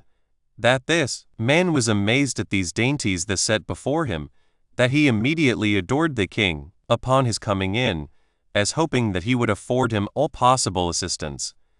that he fell down upon his knees and stretched out to him his right hand and begged to be released, and that, when the king bid him sit down and tell him who he was and why he dwelt there and what was the meaning of those various sorts of food that were set before him, the man made a lamentable complaint, and with sighs and tears in his eyes gave him this account of the distress he was in, and said that he was a Greek, and that as he went over this province, in order to get his living, he was seized upon by foreigners on a sudden, and brought to this temple, and shut up therein, and was seen by nobody, but was fattened by these curious provisions thus set before him, and that, truly at the first such unexpected advantages seemed to him matter of great joy,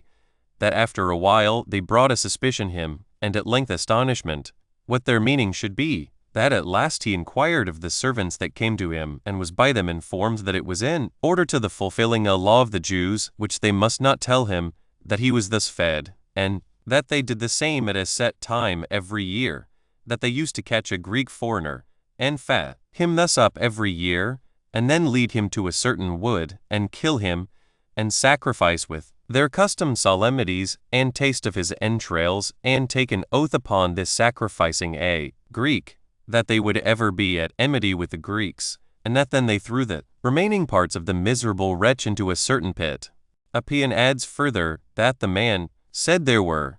but a few days to come ere he was to be slain, and implored of Antiochus that, out of the reverence he bore to the Grecian gods, he would disappoint the snares the Jews laid for his blood, and would deliver him from the miseries with which he was encompassed. Now, this is such a most tragical fable as is full of nothing but cruelty and impudence. Yet does it not excuse Antiochus of his sacrilegious attempt, as those who write it in his vindication are willing to suppose, for he could not presume beforehand that he should meet with any such thing in coming to the temple, but must have found it unexpectedly. He was therefore still an impious person that was given to unlawful pleasures, and had no regard to God in his actions. But as for Apion, he hath done whatever his extravagant love of lying hath dictated to him, as it is most easy to discover by a consideration of his writings. For the difference of our laws is known not to regard the Grecians only, but they are principally opposite to the Egyptians and to some other nations also, for while it so falls out that men of all countries come sometimes and sojourn among us, how comes it about that we take an oath and conspire only against the Grecians, and that by the effusion of their blood also? Or how is it possible that all the Jews should get together to these sacrifices, and the entrails of one man should be sufficient for so many thousands to taste of them, as Apion pretends? Or why did not the king carry this man, whosoever he was, and whatsoever was his name, which is not set down in Apion's book, with great pomp back into his own country, when he might thereby have been esteemed a religious person himself, and a mighty lover of the Greeks, and might thereby have procured himself great assistance from all men against the hatred the Jews bore to him? But I leave this matter, for the proper way of confuting fools is not to use bare words, but to appeal to the things themselves that make against them. Now, then, all such as ever saw the construction of our temple, of what nature it was, know well enough how the purity of it was never to be profaned. For it had 4 several courts, 11 encompassed with cloisters round about, every one of which had by our law a peculiar degree of separation from the rest. Into the first court everybody was allowed to go, even foreigners, and none but women during their courses were prohibited to pass through it. All the Jews went into the second court, as well as their wives, when they were free from all uncleanness. Into the third court went in the Jewish men, when they were clean and purified. Into the fourth went the priests, having on their sacerdotal garments. But for the most sacred place, none went in but the high priests, clothed in their peculiar garments. Now there is so great caution used about these offices of religion, that the priests are appointed to go into the temple but at certain hours, for in the morning, at the opening of the inner temple, those that are to officiate receive the sacrifices, as they do again at noon, till the doors are shut. Lastly, it is not so much as lawful to carry any vessel into the holy house,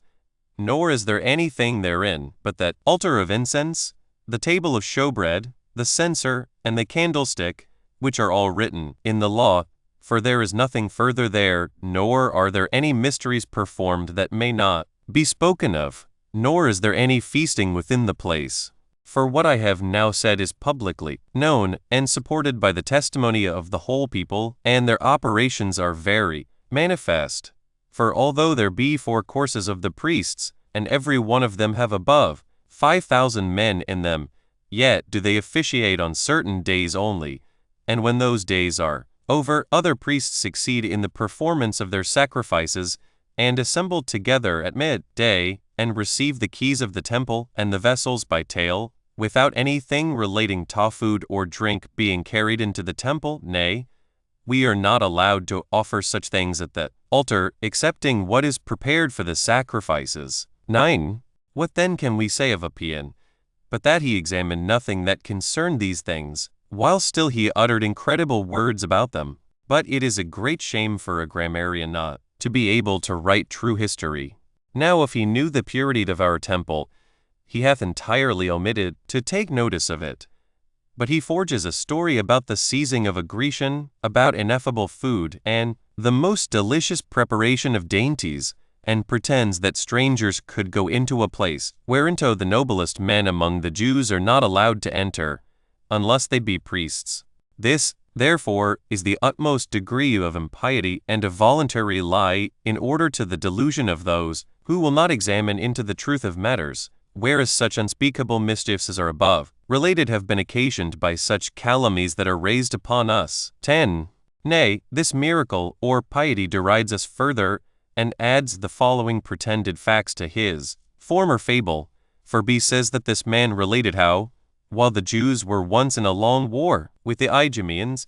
there came a man out of one of the cities of the Idumeans, who there had worshipped Apollo. This man, whose name is said to have been Zabadas, came to the Jews, and promised that he would deliver Apollo, the god of Dora, into their hands, and that he would come to our temple if they would all come up with him, and bring the whole multitude of the Jews with them, that Zabatus made him a certain wooden instrument, and put it round about him, and set 3 rows of lamps therein, and walked after such a manner, that he appeared to those that stood a great way off him to be a kind of star walking upon the earth, that the Jews were terribly affrighted at so surprising an appearance, and stood very quiet at a distance, and that Zabatus, while they continued so very quiet, went into the holy house, and carried off that golden head of an ass, for so facetiously does he write, and then went his way back again to Dora in great haste. And say you so, sir? As I may reply,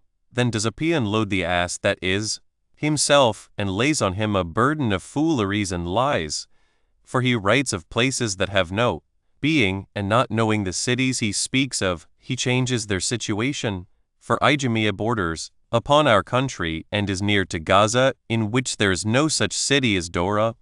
although there be, it is true, a city named Dora in Phoenicia, near Mount Carmel, but it is 4 days' journey from Idumea. 12 Now, then, why does this man accuse us, because we have not gods in common with other nations, if our fathers were so easily prevailed upon to have Apollo come to them, and thought they saw him walking upon the earth, and the stars with him? For certainly those who have so many festivals wherein they light lamps must yet, at this rate, have never seen a candlestick. But still it seems that while Zabatus took his journey over the country, where were so many 10,000s of people, nobody met him. He also, it seems, even in a time of war, found the walls of Jerusalem destitute of guards. I omit the rest. Now the doors of the holy house were 13 cubits high and 20 cubits broad.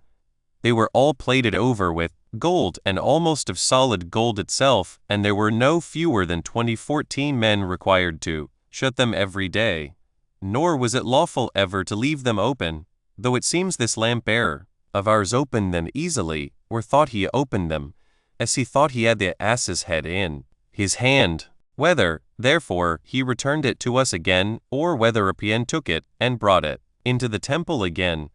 that Antimachus might find it, and afford a handle for a second fable of Apion's, is uncertain. 11. Apion also tells a false story, when he mentions an oath of ours, as if we swore by God, the Maker of the heaven, and earth, and sea,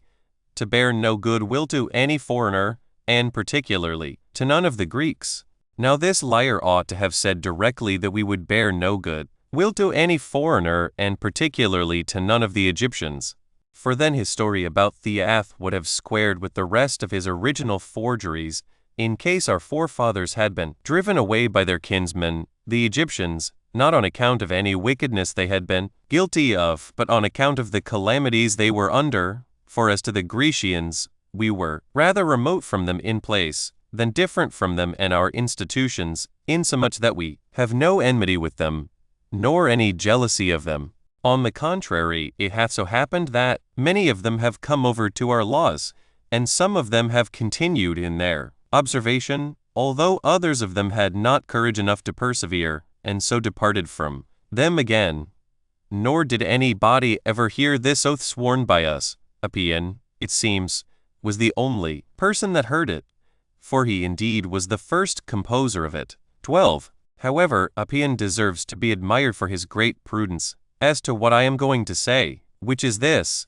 that there is a plain mark among us, that we neither have just laws, nor worship God as we ought to do, because we are not governors, but are rather in subjection to Gentiles, sometimes to one nation, and sometimes to another, and that our city hath been liable to several calamities, while their city Alexandria hath been of old time an imperial city, and not used to be in subjection to the Romans. But now this man had better leave off this bragging, for every body but himself would think that Apion said what he hath said against himself, for there are very few nations that have had the good fortune to continue many generations in the principality, but still the mutations in human affairs have put them into subjection under others, and most nations have been often subdued and brought into subjection by others. Now for the Egyptians, perhaps they are the only nation that have had this extraordinary privilege to have never served any of those monarchs who subdued Asia and Europe, and this on account, as they pretend, that the gods fled into their country, and saved themselves by being changed into the shapes of wild beasts. Whereas these Egyptians 15 are the very people that appear to have never, in all the past ages, had one day of freedom, no, not so much as from their own lords. For I will not reproach them with relating the manner how the Persians used them, and this not once only, but many times, when they laid their cities waste, demolished their temples, and cut the throats of those animals whom they esteemed to be gods. For it is not reasonable to imitate that clownish ignorance of Apion, who hath no regard to the misfortunes of the Athenians or of the Lacedaemonians, the latter of whom were styled by all men the most courageous, and the former the most religious of the Grecians. I say nothing of such kings as have been famous for piety, particularly of one of them, whose name was Croesus, nor what calamities he met with in his life. I say nothing of the citadel of Athens, of the temple at Ephesus, of that at Delphi, nor of 10,000 others which have been burnt down, while nobody cast reproaches on those that were the sufferers, but on those that were the actors therein. But now we have met with Apion, an accuser of our nation, though one that still forgets the miseries of his own people, the Aegyptians, but it is that Sesostris who was once so celebrated a king of Egypt that hath blinded him. Now, we will not brag of our kings, David and Solomon, though they conquered many nations. Accordingly we will let them alone. However, Apion is ignorant of what everybody knows, that the Egyptians were servants to the Persians, and afterwards to the Macedonians, when they were lords of Asia and were no better than slaves, while we have enjoyed liberty formerly. Nay, more than that, have had the dominion of the cities that lie round about us, and this nearly for 120 years together, until Pompeius Magnus, and when all the kings everywhere were conquered by the Romans, our ancestors were the only people who continued to be esteemed their confederates and friends on account of their fidelity to them. 16:13. But, says Apion, we Jews have not had any wonderful men amongst us, not any inventors of arts, nor any eminent for wisdom. He then enumerates Socrates, and Zeno, and Cleans, and some others of the same sort, and after all, he adds himself to them, which is the most wonderful thing of all that he says, and pronounces Alexandria to be happy, because it hath such a citizen as he is in it. For he was the fittest man to be a witness to his own deserts, although he hath appeared to all others no better than a wicked mountebank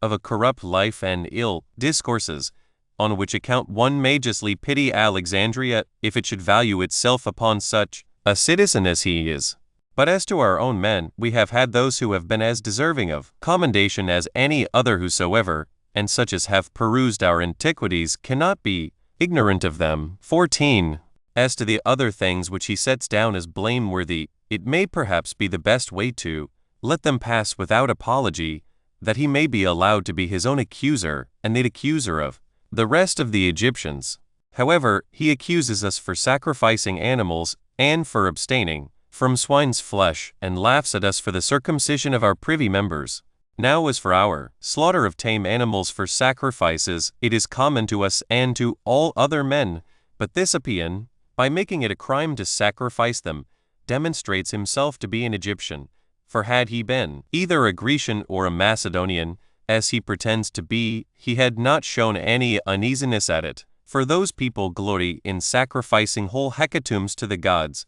and make use of those sacrifices for feasting, and yet is not the world thereby rendered destitute of cattle, as Apion was afraid would come to pass. Yet if all men had followed the manners of the Egyptians, the world had certainly been made desolate as to mankind, but had been filled full of the wildest sort of brute beasts, which, because they suppose them to be gods, they carefully nourish. However, if any one should ask Apion which of the Egyptians he thinks to be the most wise and most pious, of them all he would certainly acknowledge the priest to be so,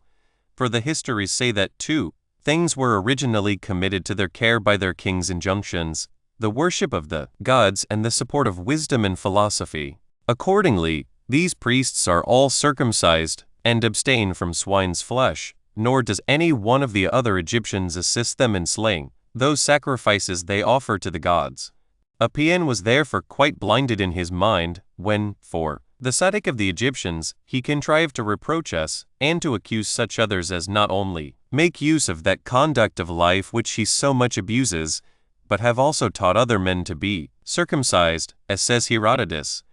which makes me think that Apion is hereby justly punished for his casting such reproaches on the laws of his own country, for he was circumcised himself of necessity on account of an ulcer in his privy member, and when he received no benefit by such circumcision, but his member became putrid, he died in great torment. Now men of good tempers ought to observe their own laws concerning religion accurately, and to persevere therein, but not presently to abuse the laws of other nations, while this Apion deserted his own laws and told lies about ours. And this was the end of Apion's life, and this shall be the conclusion of our discourse about him. 15. But now, since Apollonius Molo and Lysimachus and some others write treatises about our lawgiver-moses, and about our laws, which are neither just nor true, and this partly out of ignorance, but chiefly out of ill will to us, while they calumniate Moses as an impostor and deceiver, and pretend that our laws teach us wickedness, but nothing that is virtuous, I have a mind to discourse briefly, according to my ability, about our whole constitution of government, and about the particular branches of it.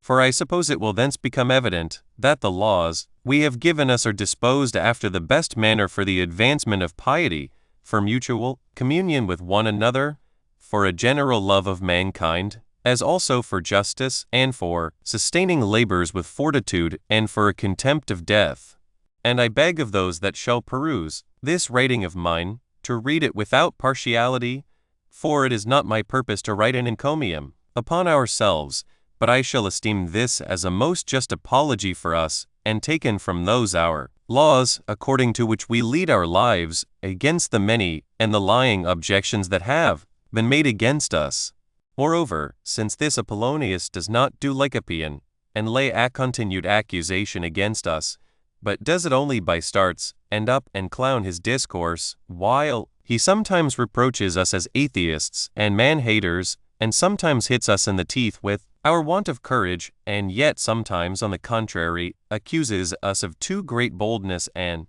madness in our conduct. Nay, he says that we are the weakest of all the barbarians, and that this is the reason why we are the only people who have made no improvements in human life. Now I think I shall have then sufficiently disproved all these his allegations, when it shall appear that our laws enjoin the very reverse of what he says, and that we very carefully observe those laws ourselves. And if he compelled to make mention of the laws of other nations that are contrary to ours, those ought deservedly to thank themselves for it, who have pretended to depreciate our laws in comparison of their own, nor will there, I think, be any room after that for them to pretend either that we have no such laws ourselves, an epitome of which I will present to the reader, or that we do not, above all men, continue in the observation of them. 16. To begin then a good way backward, I would advance this, in the first place, that those who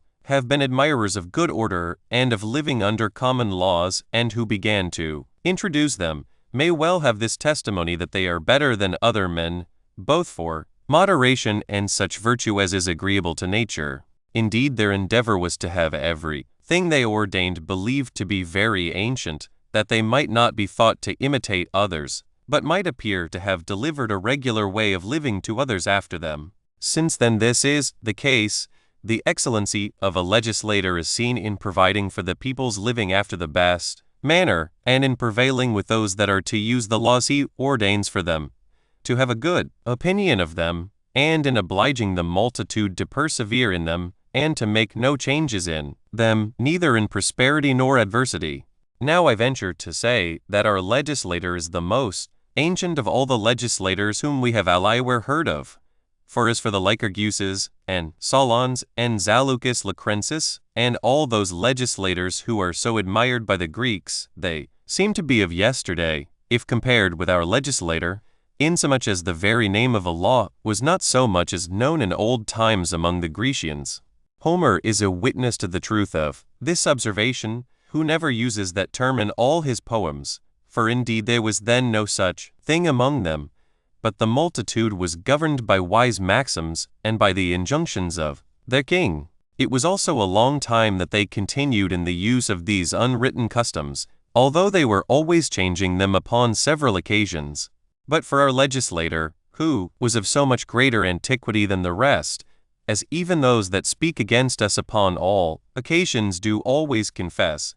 he exhibited himself to the people as their best governor and counselor, and included in his legislation the entire conduct of their lives, and prevailed with them to receive it, and brought it so to pass, that those that were made acquainted with his laws did most carefully to observe them. 17. But let us consider his first and greatest work. For when it was resolved on by our forefathers to leave Egypt and return to their own country, this Moses took the many thousands that were of the people, and saved them out of many desperate distresses, and brought them home in safety. And certainly it was here necessary to travel over a country without water, and full of sand, to overcome their enemies, and, during these battles, to preserve their children, and their wives, and their prey. On all which occasions he became an excellent general of an army, and a most prudent counselor, and one that took the truest care of them all. He also so brought it about, that the whole multitude depended upon him. And while he had them always obedient to what he enjoined, he made no manner of use of his authority for his own private advantage, which is the usual time when governors gain great powers to themselves, and pave the way for tyranny, and accustom the multitude to live very dissolutely. Whereas, when our legislator was in so great authority, he, on the contrary, thought he ought to have regard to piety, and to show his great good will to the people, and by this means he thought he might show the great degree of virtue that was in him, and might procure the most lasting security to those who had made him their governor. When he had therefore come to such a good resolution, and had performed such wonderful exploits, we had just reason to look upon ourselves as having him for a divine governor and counselor. And when he had first persuaded himself 17 that his actions and designs were agreeable to God's will, he thought it his duty to impress, above all things, that notion upon the multitude. For those who have once believed that God is the inspector of their lives will not permit themselves in any sin, and this is the character of our legislator. He was no impostor, no deceiver, as his revilers say, though unjustly, but such a one as they brag. Minos, 18, to have been among the Greeks and other legislators after him, for some of them suppose that they had their laws from Jupiter, while Minos said that the revelation of his laws was to be referred to Apollo and his oracle at Delphi. Whether they really thought they were so derived, or supposed, however, that they could persuade the people easily that so it was. But which of these it was who made the best laws, and which had the greatest reason to believe that God was their author, it will be easy, upon comparing those laws themselves together, to determine, for it is time that we come to that point. 19. Now there are innumerable differences in the particular customs and laws that are among all mankind, which a man may briefly reduce under the following heads. Some legislators have permitted their governments to be under monarchies, others put them under oligarchies, and others under a republican form. But our legislator had no regard to any of these forms, but he ordained our government to be what, by a strain expression, may be termed a theocracy. 20. By ascribing the authority and the power to God, and by persuading all the people to have a regard to him, as the author of all the good things that were enjoyed either in common by all mankind, or by each one in particular, and of all that they themselves obtained by praying to him in their greatest difficulties. He informed them that it was impossible to escape God's observation, even in any of our outward actions, or in any of our inward thoughts. Moreover, he represented God as unbegotten, 21, and immutable, through all eternity, superior to all moral conceptions in pulchritude, and, though known to us by his power, yet unknown to us as to his essence. I do not now explain how these notions of God are the sentiments of the wisest among the Grecians, and how they were taught them upon the principles that he afforded them. However, they testify with great assurance that these notions are just and agreeable to the nature of God, and to his majesty, for Pythagoras, and Anaxagoras, and Plato, and the Stoic philosophers that succeeded them,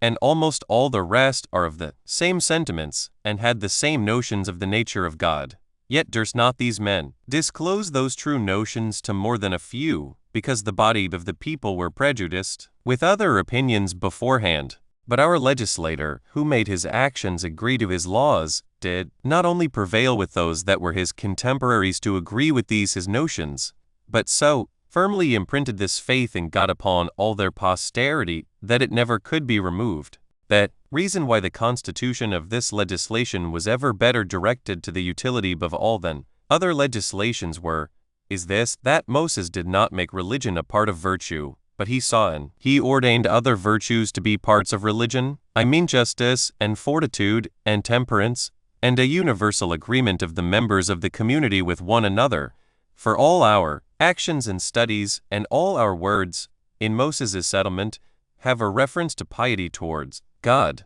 For he hath left none of these in suspense or undetermined. For there are two ways of coining at any sort of learning and a moral conduct of life. The one is by instruction in words, the other by practical exercises. Now other lawgivers have separated these two ways in their opinions, and choosing one of those ways of instruction, or that which best pleased every one of them, neglected the other. Thus did the Lacedaemonians and the Cretans teach by practical exercises, but not by words, while the Athenians and almost all the other Grecians made laws about what was to be done, or left undone, but had no regard to the exercising them thereto in practice. 18. But for our legislator, he very carefully joined these two methods of instruction together, for he neither left these practical exercises to go on without verbal instruction, nor did he permit the hearing of the law to proceed without the exercises for practice,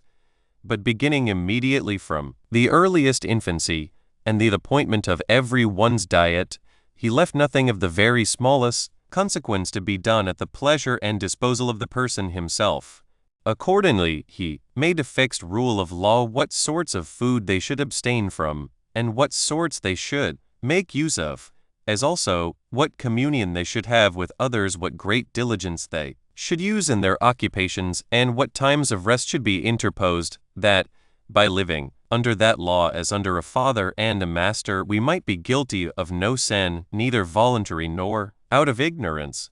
For he did not suffer the guilt of ignorance to go on without punishment, but demonstrated the law to be the best and the most necessary instruction of all others, permitting the people to leave off their other employments, and to assemble together for the hearing of the law and learning it exactly, and this not once or twice or oftener, but every week, which thing all the other legislators seem to have neglected. 19. And indeed the greatest part of mankind are so far from living according to their own laws, that they hardly know them,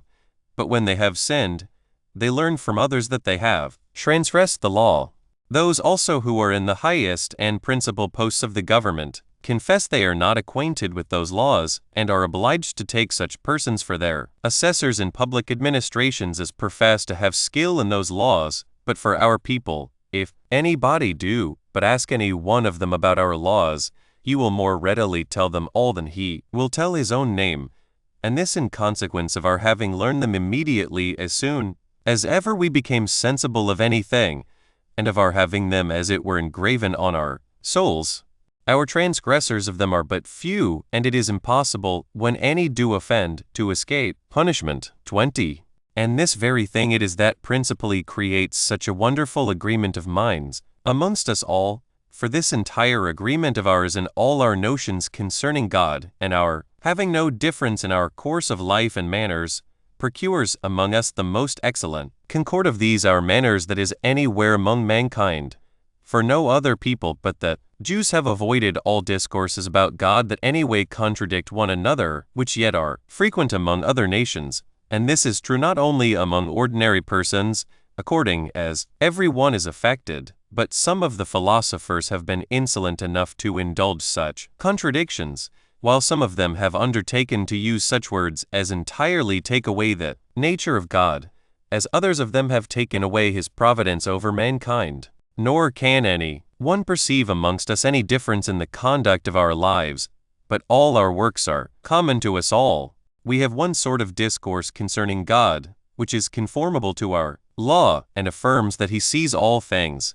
as also we have but one way of speaking concerning the conduct of our lives, that all other things ought to have piety for their end, and this any body may hear from our women and servants themselves. 21. And indeed, hence hath arisen that accusation which some make against us, that we have not produced men that have been the inventors of new operations or of new ways of speaking. For others think it a fine thing to persevere in nothing that has been delivered down from their forefathers, and these testify it to be an instance of the sharpest wisdom when these men venture to transgress those traditions, whereas we, on the contrary, suppose it to be our only wisdom and virtue to admit no actions nor supposals that are contrary to our original laws, which procedure of ours is a just and sure sign that our law is admirably constituted. For such laws as are not thus well made are convicted upon trial to one amendment. 22. But while we are ourselves persuaded that our law was made agreeably to the will of God, it would be impious for us not to observe the same. For what is there in it that anybody would change? And what can be invented that is better? Or what can we take out of other people's laws that will exceed it? Perhaps some would have the entire settlement of our government altered, and where shall we find a better or more righteous constitution than ours, while this makes us esteem God to be the governor of the universe, and permits the priests in general to be the administrators of the principal affairs, and withal entrusts the government over the other priests to the chief high priest himself? Which priests our legislator, at their first appointment, did not advance to that dignity for their riches or any abundance of other possessions or any plenty they had as the gifts of fortune, but he entrusted the principal management of divine worship to those that exceeded others in an ability to persuade men and in prudence of conduct. These men had the main care of the law and of the other parts of the people's conduct committed to them, for they were the priests who were ordained to be the inspectors of all, and the judges in doubtful cases, and the punishers of those that were condemned to suffer punishment. 23. What form of government then can be more holy than this? What more worthy kind of worship can be paid to God than we pay, where the entire body of the people are prepared for religion, where an extraordinary degree of care is required in the priests, and where the whole polity is so ordered as if it were a certain religious solemnity? For what things foreigners, when they solemnize such festivals, are not able to observe for a few days' time, and call them mysteries and sacred ceremonies, we observe with great pleasure and an unshaken resolution during our whole lives. What are the things then that we are commanded or forbidden? They are simple and easily known. The first command is concerning God, and affirms that God contains all things and is a being every way perfect and happy, self-sufficient, and supplying all other beings, the beginning, the middle, and the end of all things. He is manifest in his works and benefits, and more conspicuous than any other being whatsoever. But as to his form and magnitude, he is most obscure. All materials, let them be ever so costly, are unworthy to compose an image for him, and all arts are unartful to express the notion we ought to have of him. We can neither see nor think of anything like him, nor is it agreeable to piety to form a resemblance of him. We see his works, the light, the heaven, the earth, the sun and the moon, the waters, the generations of animals, the productions of fruits. These things hath God made, not with hands, nor with labor, nor is wanting the assistance of any to cooperate with him, but, as his will resolve they should be made and be good also, they were made and became good immediately. All men ought to follow this being, and to worship him in the exercise of virtue, for this way of worship of God is the most holy of all others. 24. There ought also to be but one temple for one God, for likeness is the constant foundation of agreement. This temple ought to be common to all men, because he is the common God of all men. High priests are to be continually about his worship, over whom he that is the first by his birth is to be their ruler perpetually. His business must be to offer sacrifices to God, together with those priests that are joined with him, to see that the laws be observed, to determine controversies, and to punish those that are convicted of injustice, while he that does not submit to him shall be subject to the same punishment, as if he had been guilty of impiety towards God himself. When we offer sacrifices to him, we do it not in order to surfeit ourselves, or to be drunken, for such excesses are against the will of God, and would be an occasion of injuries and of luxury, but by keeping ourselves sober, orderly, and ready for our other occupations, and being more temperate than others. And for our duty at the sacrifices 22 themselves, we ought, in the first place, to pray for the common welfare of all, and after that for our own. For we are made for fellowship one with another, and he who prefers the common good before what is peculiar to himself is above all acceptable to God. And let our prayers and supplications be made humbly to God, not so much that he would give us what is good, for he hath already given that of his own accord, and hath proposed the same publicly to all, as that we may duly receive it, and when we have received it, may preserve it. Now the law has appointed several purifications at our sacrifices, whereby we are cleansed after a funeral, after what sometimes happens to us in bed, and after accompanying with our wives, and upon many other occasions, which it would be too long now to set down. And this is our doctrine concerning God and his worship, and is the same that the law appoints for our practice. 25. But then, what are our laws about marriage? That law owns no other mixture of sexes but that which nature hath appointed, of a man with his wife, and that this be used only for the procreation of children.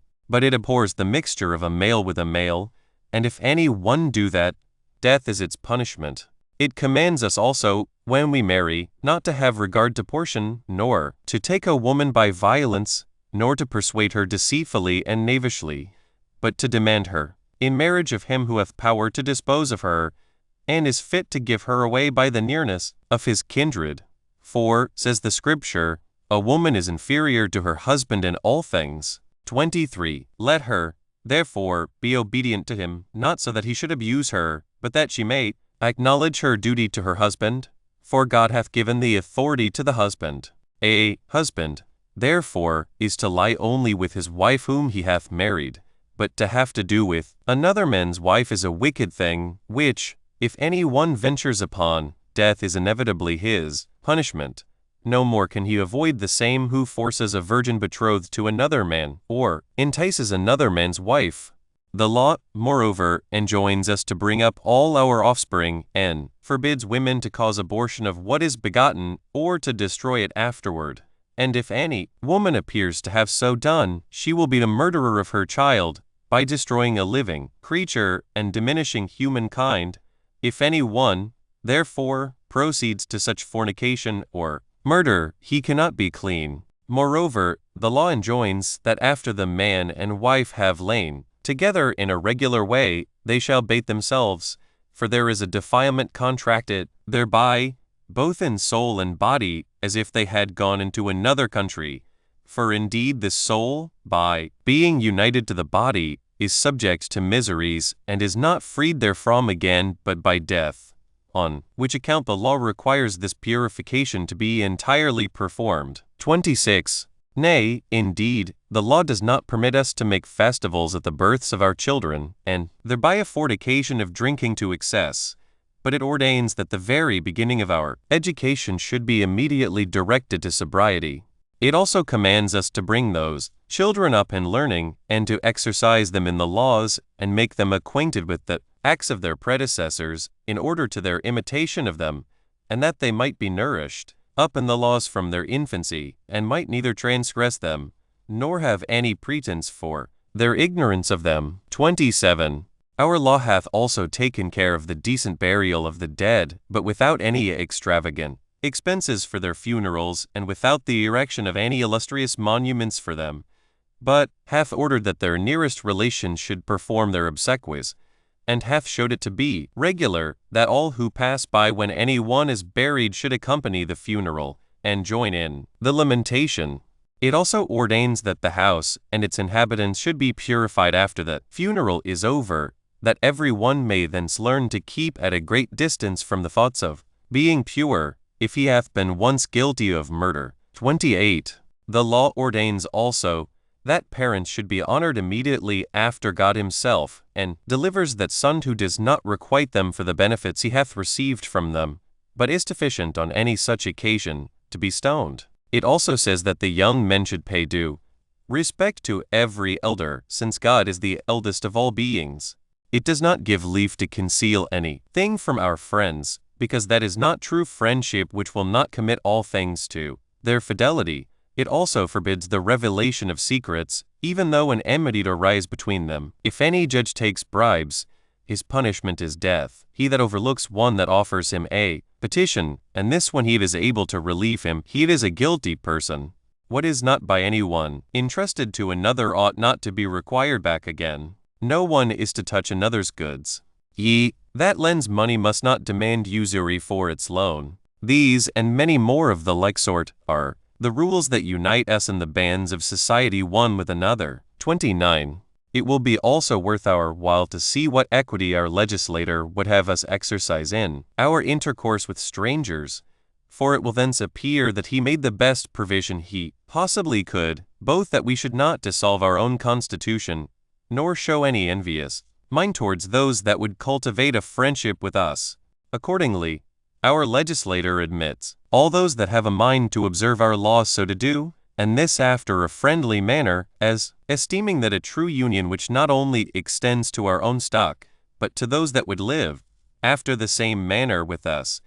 yet to see not allow those that come to us by accident only to be admitted into communion with us. 30. However, there are other things which our legislator ordained for us beforehand, which of necessity we ought to do in common to all men, as to afford fire and water and food to such as want it, to show them the roads, not to let any one lie unburied. He also would have us treat those that are esteemed our enemies with moderation, for he doth not allow us to set their country on fire, nor permit us to cut down those trees that bear fruit. Nay, further, he forbids us to spoil those that have been slain in war. He hath also provided for such as are taken captive, that they may not be injured, and especially that the women may not be abused. Indeed he hath taught us gentleness and humanity so effectually that he hath not despised the care of brute beasts, by permitting no other than a regular use of them, and forbidding any other.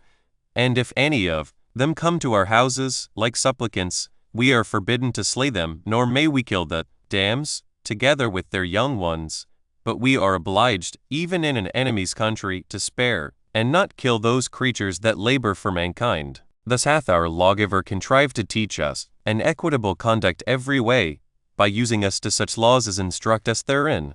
while at the same time he hath ordained that such as break these laws should be punished, without the allowance of any excuse whatsoever. 31. Now the greatest part of offenses with us are capital, as if any one be guilty of adultery, if any one force a virgin, if any one be so impudent as to attempt sodomy with a male, or if, upon another's making an attempt upon him, he submits to be so used. There is also a law for slaves, of the like nature that can never be avoided. Moreover, if any one cheats another in measures or weights, or makes a knavish bargain and sale in order to cheat another, if any one steals what belongs to another and takes what he never deposited, all these have punishments allotted them, not such as are met with among other nations, but more severe ones. And as for attempts of unjust behavior towards parents, or for impiety against God, though they be not actually accomplished, the offenders are destroyed immediately.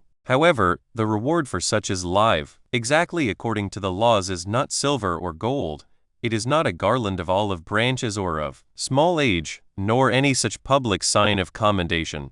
But every good man hath his own conscience bearing witness to himself, and by virtue of our legislator's prophetic spirit, and of the firm security God himself affords such a one, he believes that God hath made this grant to those that observe these laws, even though they be obliged readily to die for them, that they shall come into being again,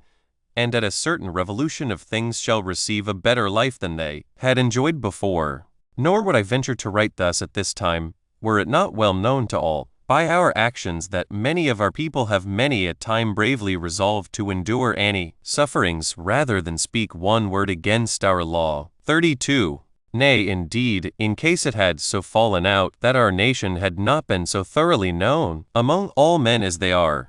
and our voluntary submission to our laws had not been so open and manifest as it is, but that somebody had pretended to have written these laws himself, and had read them to the Greeks,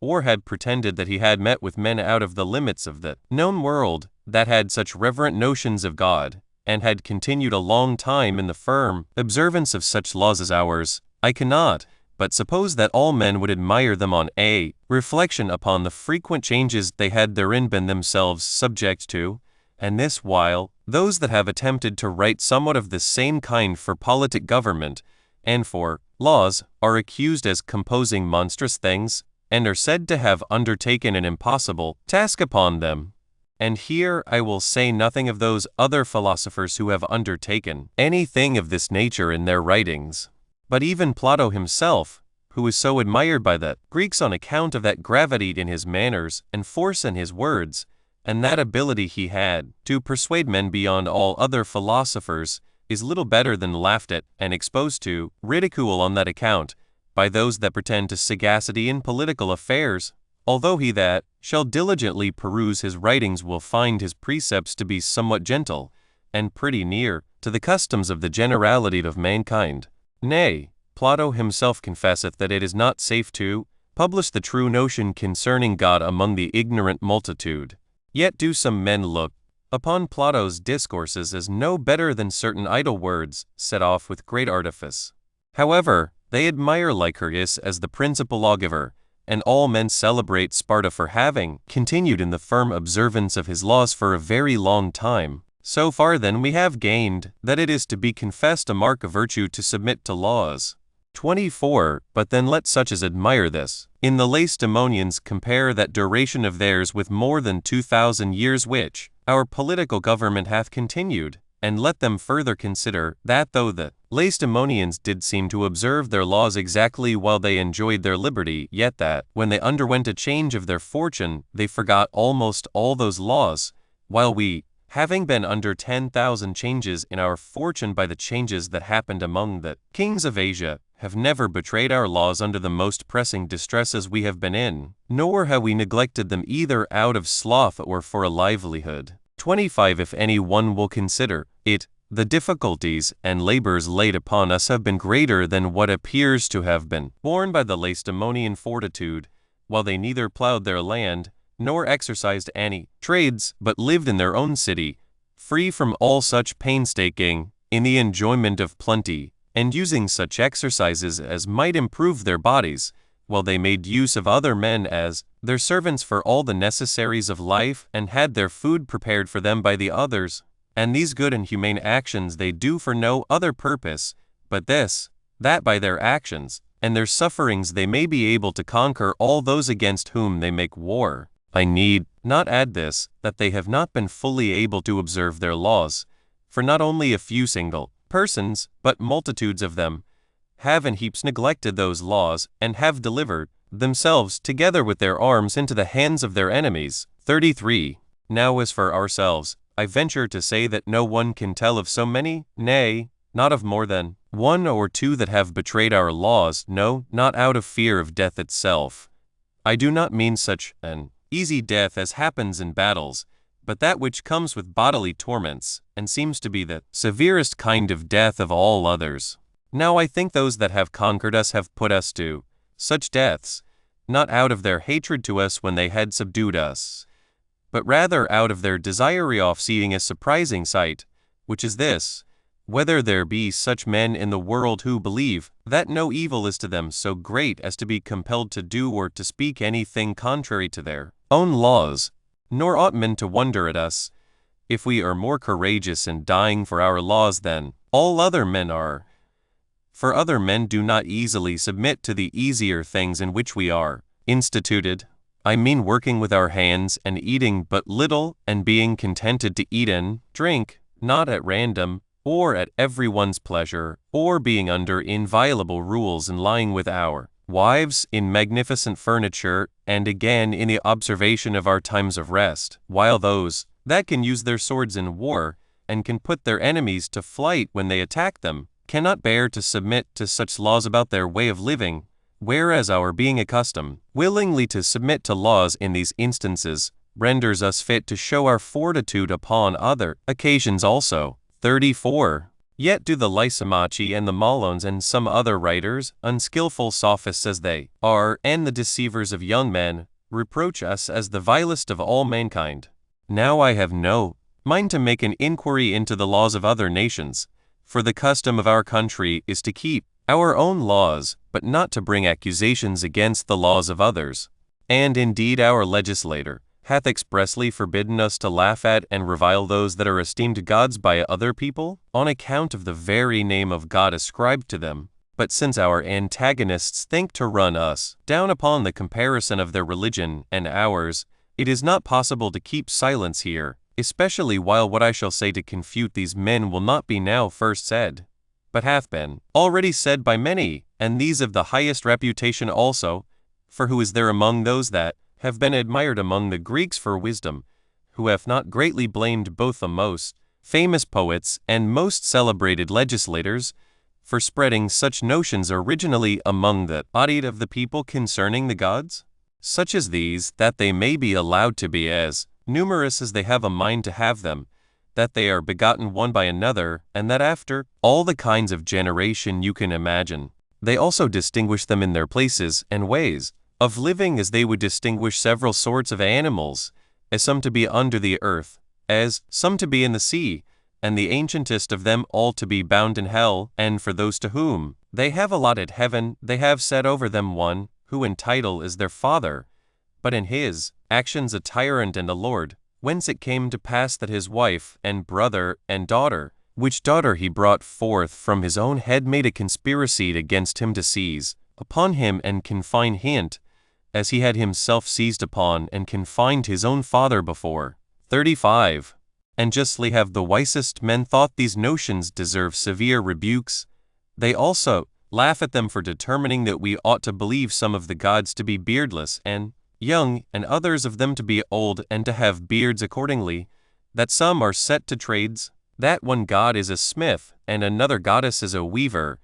that one god is a warrior, and fights with men, that some of them are harpers or delight in archery, and besides, that mutual seditions arise among them, and that they quarrel about men, and this so far that they not only lay hands upon one another, but that they are wounded by men, and lament, and take on for such their afflictions. But what is the grossest of all in point of lasciviousness, are those unbounded lusts ascribed to almost all of them, and their amours, which how can it be other than a most absurd supposal, especially when it reaches to the male gods and to the female goddesses also? Moreover, the chief of all their gods and their first father himself overlooks those goddesses, whom he hath deluded and begotten with child, and suffers them to be kept in prison, or drowned in the sea. He is also so bound up by fate that he cannot save his own offspring, nor can he bear their deaths without shedding of tears. These are fine things indeed,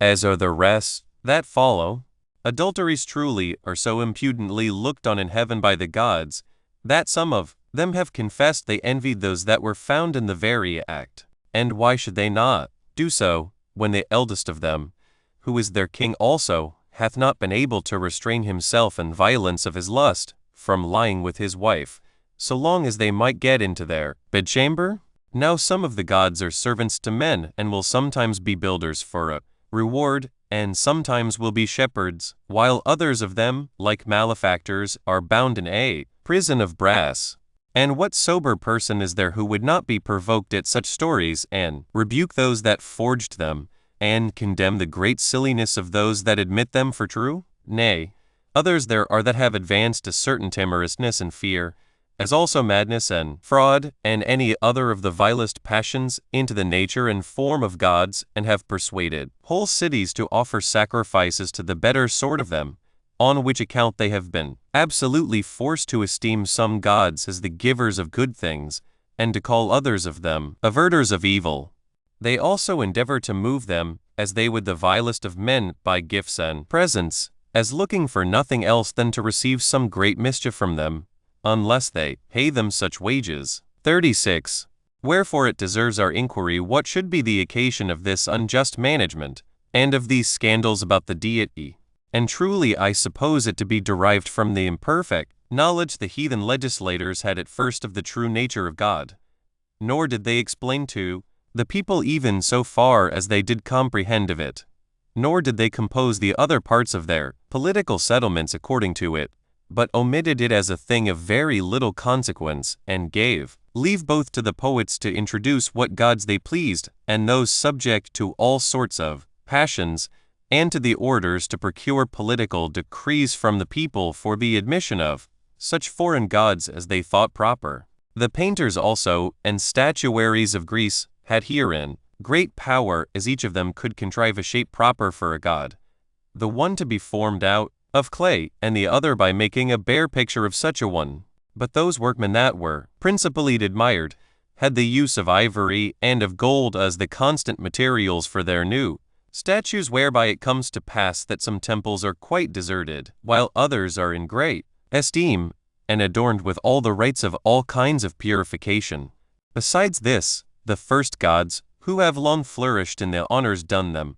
are now grown old, while those that flourished after them are come in their room as a second rank, that I may speak the most honorably of them I can. Nay, certain other gods there are who are newly introduced, and newly worshipped, as we, by way of digression, have said already, and yet have left their places of worship desolate, and for their temples, some of them are already left desolate, and others are built anew, according to the pleasure of men, whereas they ought to have their opinion about God, and that worship which is due to him, always and immutably the same. 37. But now, this Apollonius Molo was one of these foolish and proud men. However, nothing that I have said was unknown to those that were real philosophers among the Greeks, nor were they unacquainted with those frigid pretensions of allegories which had been alleged for such things, on which account they justly despised them, but have still agreed with us as to the true and becoming notions of God. Whence it was that Plato would not have political settlements admit to of any one of the other poets, and dismisses even Homer himself with a garland on his head and with ointment poured upon him, and this because he should not destroy the right notions of God with his fables. Nay, Plato principally imitated our legislator in this point, that he enjoined his citizens to have humane regard to this precept, that every one of them should learn their laws accurately. He also ordained that they should not admit of foreigners intermixing with their own people at random, and provided that the commonwealth should keep itself pure and consist of such only as persevered in their own laws. Apollonius Molo did no way consider this, when he made it one branch of his accusation against us, that we do not admit of such as have different notions about God, nor will we have fellowship with those that choose to observe a way of living different from ourselves. Yet is not this method peculiar to us, but common to all other men, not among the ordinary Grecians only, but among such of those Grecians as are of the greatest reputation among them. Moreover, the Lacedaemonians continued in their way of expelling foreigners, and would not indeed give leave to their own people to travel abroad, as suspecting that those two things would introduce a dissolution of their own laws. And perhaps there may be some reason to blame the rigid severity of the Lacedaemonians, for they bestowed the privilege of their city on no foreigners, nor indeed would give leave to them to stay among them, whereas we, though we do not think fit to imitate other institutions, yet do we willingly admit of those that desire to partake of ours, which, I think, I may reckon to be a plain indication of our humanity, and at the same time of our magnanimity also. 38. But I shall say no more of the Lacedaemonians. As for the Athenians, who glory in having made their city to be common to all men, what their behavior was Apollonius did not know, while they punished those that did but speak one word contrary to the laws about the gods, without any mercy. For on what other account was it that Socrates was put to death by them? For certainly he neither betrayed their city to its enemies, nor was he guilty of any sacrilege with regard to any of their temples, but it was on this account that he swore certain new oaths 26, and that he affirmed either in earnest, or, as some say, only in jest, that a certain demon used to make signs to him what he should not do. For these reasons he was condemned to drink poison and kill himself. His accuser also complained that he corrupted the young men by inducing them to despise the political settlement and laws of their city, and thus was Socrates, the citizen of Athens, punished. There was also Anaxagoras, who, although he was of Clazoment, was within a few suffrages of being condemned to die, because he said the sun, which the Athenians thought to be a god, was a ball of fire. They also made this public proclamation, that they would give a talent to any one who would kill Diagoras of Melos, because it was reported of him that he laughed at their mysteries. Protagoras also, who was thought to have written somewhat that was not owned for truth by the Athenians about the gods, had been seized upon and put to death if he had not fled away immediately. Nor need we at all wonder that they thus treated such considerable men, when they did not spare even women also, for they very lately slew a certain priestess, because she was accused by somebody that she initiated people into the worship of strange gods, it having been forbidden so to do by one of their laws, and a capital punishment had been decreed to such as introduced a strange god, it being manifest that they who make use of such a law do not believe those of other nations to be really gods, otherwise they had not envied themselves the advantage of more gods than they already had. And this was the happy administration of the affairs of the Athenians. Now as to the Scythians, they take a pleasure in killing men, and differ but little from brute beasts, yet do they think it reasonable to have their institutions observed. They also slew Anacharsis, a person greatly admired for his wisdom among the Greeks, when he returned to them, because he appeared to come fraught with Grecian customs. One may also find many to have been punished among the Persians on the very same account. And to be sure Apollonius was greatly pleased with the laws of the Persians and was an admirer of them, because the Greeks enjoyed the advantage of their courage and had the very same opinion about the gods which they had. This last was exemplified in the temples which they burnt, and their courage in coming and almost entirely enslaving the Grecians. However, Apollonius has imitated all the Persian institutions, and that by his offering violence to other men's wives and gelding his own sons. Now with us, it is a capital crime, if any one does thus abuse even a brute beast, and as for us, neither hath the fear of our governors, nor a desire of following what other nations have in so great esteem, been able to withdraw us from our own laws, nor have we exerted our courage in raising up wars to increase our wealth, but only for the observation of our laws, and when we with patience bear other losses, yet when any persons would compel us to break our laws, then it is that we choose to go to war, though it be beyond our ability to pursue it, and bear the greatest calamities to the last with much fortitude. And, indeed, what reason can there be why we should desire to imitate the laws of other nations, while we see they are not observed by their own legislators? 27. And why do not the Lacedaemonians think of abolishing that form of their government which suffers them not to associate with any others, as well as their contempt of matrimony? And why do not the Eleans and Thebans abolish that unnatural and impudent lust, which makes them lie with males? For they will not show a sufficient sign of their repentance of what they of old thought to be very excellent and very advantageous in their practices, unless they entirely avoid all such actions for the time to come. Nay, such things are inserted into the body of their laws, and had once such a power among the Greeks, that they ascribed these sodomitical practices to the gods themselves as a part of their good character, and indeed it was according to the same manner that the gods married their own sisters. This the Greeks contrived as an apology for their own absurd and unnatural pleasures. 39. I omit to speak concerning punishments, and how many ways of escaping them the greatest part of the legislators have afforded malefactors, by ordaining that, for adulteries, fines and money should be allowed, and for corrupting 28 virgins they need only marry them, as also what excuses they may have in denying the facts, if any one attempts to inquire into them. For, amongst most other nations it is a studied art how men may transgress their laws, but no such thing is permitted amongst us. For though we be deprived of our wealth, of our cities, or of the other advantages we have, our law continues immortal, nor can any Jew go so far from his own country, nor be so aftrated at the severest Lord, as not to be more aftrated at the law than at him. If, therefore, this be the disposition we are under with regard to the excellency of our laws, let our enemies make us this concession, that our laws are most excellent, and if still they imagine that though we so firmly adhere to them, yet are they bad laws notwithstanding,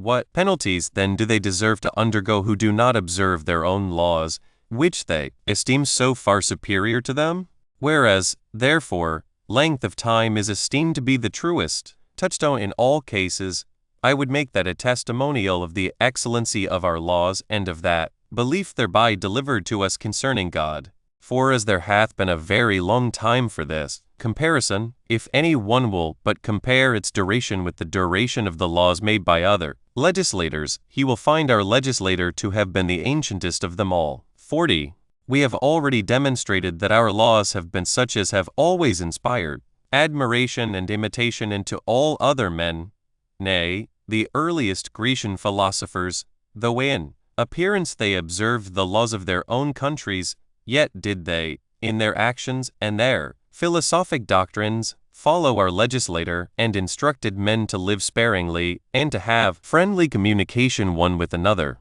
Nay, further, the multitude of mankind itself have had a great inclination of a long time to follow our religious observances, for there is not any city of the Grecians, nor any of the barbarians, nor any nation whatsoever, whither our custom of resting on the seventh day hath not come, and by which our fasts and lighting up lamps, and many of our prohibitions as to our food, are not observed. They also endeavor to imitate our mutual concord with one another, and the charitable distribution of our goods, and our diligence in our trades, and our fortitude in undergoing the distresses we are in, on account of our laws. And, what is here matter of the greatest admiration, our law hath no bait of pleasure to allure men to it, but it prevails by its own force. And as God himself pervades all the world, so hath our law passed through all the world also. So that if any one will but reflect on his own country and his own family, he will have reason to give credit to what I say. It is therefore but just either to condemn all mankind of indulging a wicked disposition, when they have been so desirous of imitating laws that are to them foreign and evil in themselves, rather than following laws of their own that are of a better character, or else our accusers must leave off their spite against us. Nor are we guilty of any envious behavior towards them, when we honor our own legislator, and believe what he, by his prophetic authority, hath taught us concerning God. For though we should not be able ourselves to understand the excellency of our own laws, yet would the great multitude of those that desire to imitate them justify us in greatly valuing ourselves upon them. 41. But as for the distinct political laws by which we are governed, I have delivered them accurately in my books of antiquities, and have only mentioned them now, so far as was necessary to my present purpose, without proposing to myself either to blame the laws of other nations, or to make an encomium upon our own, but in order to convict those that have written about us unjustly, and in an impudent affectation of disguising the truth. And now I think I have sufficiently completed what I proposed in writing these books. For whereas our accusers have pretended that our nation are a people of very late original, I have demonstrated that they are exceeding ancient, for I have produced as witnesses their too many ancient writers, who have made mention of us in their books, while they had said that no such writer had so done. Moreover, they had said that we were sprung from the Egyptians, while I have proved that we came from another country into Egypt, while they had told lies of us, as if we were expelled thence on account of diseases on our bodies. It has appeared, on the contrary, that we returned to our country by our own choice, and with sound and strong bodies. Those accusers reproach our legislator as a vile fellow, whereas God in old time bare witness to his virtuous conduct, and, since that testimony of God, time itself hath been discovered to have borne witness to the same thing. 42. As to the laws themselves, more words are unnecessary, for they are visible in their own nature, and appear to teach not impiety, but the truest piety in the world. They do not make men hate one another, but encourage people to communicate what they have to one another freely. They are enemies to injustice, they take care of righteousness, they banish idleness and expensive living, and instruct men to be content with what they have, and to be laborious in their calling. They forbid men to make war from a desire of getting more, but make men courageous in defending the laws. They are inexorable in punishing malefactors. They admit no sophistry of words, but are always established by actions themselves, which actions we ever propose as sure demonstrations than what is contained in writing only, on which account I am so bold as to say, that we are become the teachers of other men in the greatest number of things, and those of the most excellent nature only. For what is more excellent than inviolable piety? What is more just than submission to laws? And what is more advantageous than mutual love and concord? And this so far that we are to be neither divided by calamities, nor to become injurious and seditious in prosperity, but to contemn death when we are in war, and in peace to apply ourselves to our mechanical occupations, or to our tillage of the ground, while we in all things and all ways are satisfied that God is the inspector and governor of our actions. If these precepts had either been written at first, or more exactly kept by any others before us, we should have owed them thanks, as disciples owe to their masters. But if it be visible that we have made use of them more than any other men, and if we have demonstrated that the original invention of them is our own, let the Apions and the Molons, with all the rest of those that delight in lies and reproaches, stand confuted. But let this and the foregoing book be dedicated to thee, Epaphroditus, who art so great a lover of truth, and by thy means to those that have been in like manner desirous to be acquainted with the affairs of our nation.